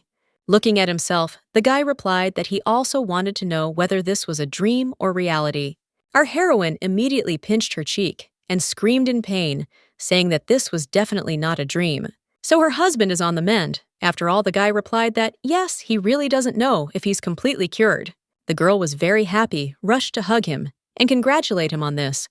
But to herself, she thought that how long she had waited for this day. Roel thanked her and said that it was all his wife's merit, but she objected that there was no need to thank her because it was everyone's merit. The young man added that he would have to undergo a full examination, but it seemed that his arms and legs were fine. Our heroine exclaimed that she would then quickly run for the Viscount. Suddenly, the boys simultaneously thought that if things were going well, then it turned out that they would return to their rooms again. After the survey, the man realized that he was doing much better than he thought, after which he said that there seemed to be nothing special, so he considered that the examination was enough for today. The girl asked what she should do if her husband felt much better. Should she return to her room, or what? The doctor replied that this was only the first day of recovery, so he could not be left alone yet. Our heroine asked whether she needed to remain a nanny for now. Orm replied that yes, as long as they were together, there was nothing to fear, and he personally hoped that she would continue to do so in the future. Our heroine turned to Roel and said that since the doctor said so, there was nothing that could be done. The girl understands that he is uncomfortable, but health should still come first. I thought to myself that this was just great. Ramil deserved it, thanks to her hard work day after day. Meanwhile, her father was asking what exactly was happening in the kingdom of Mornon. The interlocutor replied that now is the time to create peace, because the queen wants it. Narvaya had suppressed a large rebellion and brought their country to peace, so he came to tell about it. This woman from an unknown kingdom overthrew the princess who opposed her and came to power despite opposition and resistance. Therefore, it is very doubtful that she actually froze and then asked what they wanted. The man coughed and replied that they would like to send a delegation to them. If the count allows it, will be headed by Princess Piera. Seal thought to himself, although she is powerless against the new stepmother, she is the rightful heir to the throne, apparently. Under the pretext of the delegation, they just want to get rid of her. What exactly are they planning? There seems to be someone there who has some serious brains. The situation is getting dangerous. Meanwhile, Garin and Garin watched the mercenaries who were dragging the coffins. The guy asked his brother how many precious stones Ramil would give them for this information. The friend replied that what other precious stones does, he really think that she will accept them with open arms and start listening. Although the Black Hoods are conducting a strange experiment on corpses, they don't have many magic stones. However, one of the heads of the Hud Corps is currently being held captive, so more information is needed. Then they decided that it was necessary to urgently report this to the lady, but they forgot which way to go. On the way, the princess wondered whether she would be able to look good at all as a representative of Mornon. The queen declared that if Piera performed well as an ambassador of peace to the Crod family, she would recognize her. The girl thought that it was not worth it at all. She would just like a stable and calm life. Suddenly, the carriage stopped abruptly, and Her Highness did not understand what was happening. The knight said that they were planning to have a snack before crossing the border.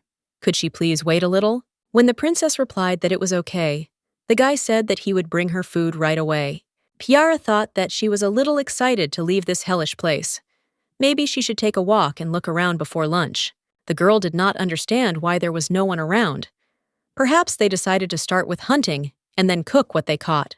It's strange, but they are the same people who don't like hunting, and suddenly I found them by chance. The boys discussed that they were going to kill her first. They would add a sleeping pill to her dish, and while she was sleeping, they should make sure that she died properly. It dawned on the princess why she had been sent as a representative to the county of Crod. Piera, like a fool, was happy that she left that place, but they won't let her go so easily. What should she do now? The only person who can help her is her uncle, but even if they run away, they are already far from the west. Will she really have to die here now? One of the youths said that all the risks must be taken into account. Another objected, wasn't the plan to kill the princess as soon as they crossed the border? The interlocutor replied that he should change. He heard that the Crod family sent knights to the border so that they would meet Piera. They would have to deal with her a little earlier. The girl realized that if she crossed the border, she could survive. She really didn't want to die. After some time, they started running around, looking for her, and shouting that it was already lunchtime and that she should come out right now. Where did this girl disappear to? She's hiding now like a rat. When they went in the other direction, the girl thought to herself that she was very weak. If she had known that this would happen, she would have taken fencing lessons. After which, she realized that if she crossed this river, she would quickly get into the territory of the county of Crod. There was no time to think, as the cries of the knights were heard shouting that she needed to be captured and not allowed to escape. The princess grabbed the stone in her hands and ordered them not to come near her.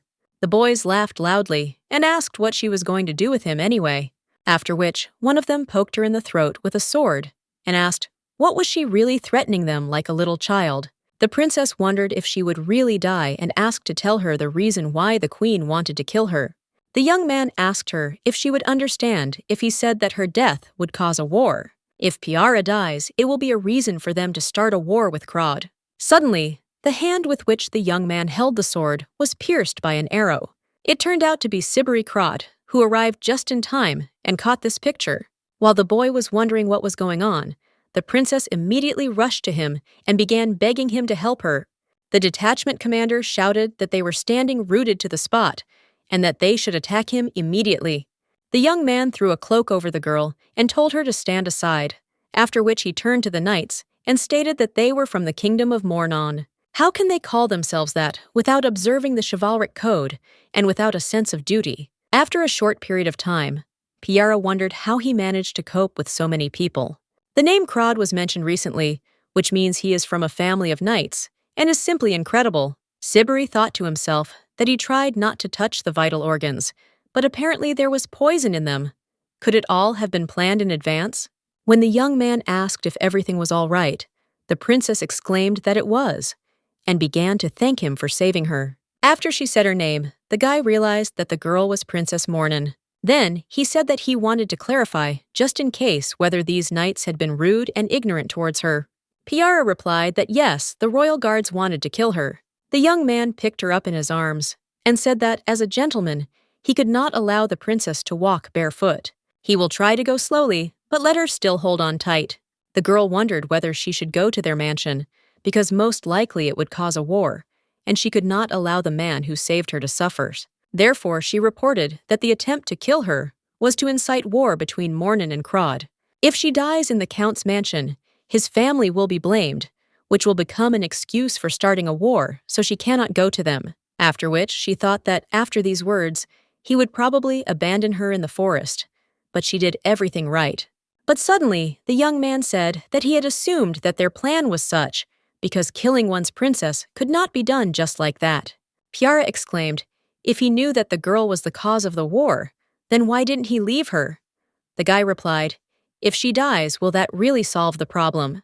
The princess muttered that she could simply hide somewhere in the empire. Sibri replied that it was ridiculous, and nothing more. If she hid, did she really think that the kingdom would remain silent about the fact that the princess had disappeared on the border? Their family would have come under attack anyway. Piara said that perhaps she should go back. Then the guy replied that he could clearly see a killer waiting for her at the border. Let him come to terms with the fact that he cannot return to the kingdom. The enemy's plan succeeded from the moment the princess left the palace. I thought to myself that the situation is now very difficult. The girl cannot hide or go back. Whatever option is chosen, the outcome will be the same: death. So he said that the reason he is taking her to the mansion is not because of pity or hopelessness. It is simply more profitable for them for the princess to remain alive than for her to die. Piara thought that she didn't know what benefit she would bring them, but if she could help in any way, she would do so. When they arrived at the tent city, the guy immediately said that he needed help. This is the princess of the Mornon kingdom. Due to some circumstances, she is injured, so let Kiara take her to the barracks and help her. The girl clarified what was required of her. The young man said to simply take care of her feeder and let her have a good rest. The princess wanted to return his cape to him, but Sibri objected that it was quite chilly at night, so let him keep it for himself. Let Pyrrha not think about what happened today, but just go and rest. Meanwhile, Roel did not understand why he still had a feeling of thirst. It disappeared only when Ramael was nearby. Just holding hands was not enough. He liked to watch her sleep. The young man was very afraid of losing his happiness, as he had done before. Mother said that she agreed with his letter. The welcome meeting was cancelled. What happened? The princess intervened in the conversation and asked to be allowed to explain everything. Our heroine watched all this from the second floor and did not understand who she was. When Piara explained exactly how the queen planned to start the war, Seal muttered that the plan was rather crazy. Lyra said that she understood the whole situation, so let her rest, and then they will consider this issue. Ramil stated that Mornan were suicides, and that there was nothing like that in the original work. The princess does not look like a villain, and is very sad. She resembles a prisoner who has escaped from prison. The young man looked exactly the same before he came to their family. It was very risky to leave her alone. It is impossible to come to her and offer friendship directly, so we need to think of something else, and in general, only Roel was worthy of this. After which it dawned on our heroine that children are the best strategy. The next day, the maid came to see her and said that she had done everything as the lady had asked. When the little ones came to her and asked to read a book, their cuteness struck her. Ramil noted that no matter how depressed you are, these kids will lift your spirits in a split second. Carol added that the princess doesn't seem like a villain. She's quite kind, sweet, and modest, unlike some's, but still the girl kept looking at the floor and behaved rather timidly. Our heroine said that she heard that there was a political struggle in her kingdom. Apparently Piara was to blame for it. It is difficult to get rid of depressive thoughts, but it is easier to make others think differently. Since she was so tired that she couldn't eat and her head was a complete mess, then training was the best remedy. The maid objected that it was very rude of her to make the princess sweat. But the girl objected that fencing was a method of self-defense, which is why she wanted to offer her to take up training. After some time, Sibri said that they had not seen her for a long time. The girl agreed. After this, there was an awkward silence. The guy didn't know where to start the conversation, and the princess thought about what brought him to her. Then he asked how she was doing in the count's mansion. The girl replied that everyone was very friendly to her. The food was delicious, and there were beautiful views all around, and the children were absolutely cute. The kids constantly entertained her and tried to feed her, which is why they are the charm of this mansion. When she asked why the young man had come, he asked her if she had ever taken fencing lessons, and how about learning it for self-defense. Let the princess think carefully, as the training will not be easy. The girl replied that everything was fine, and that she was asking him to teach her fencing.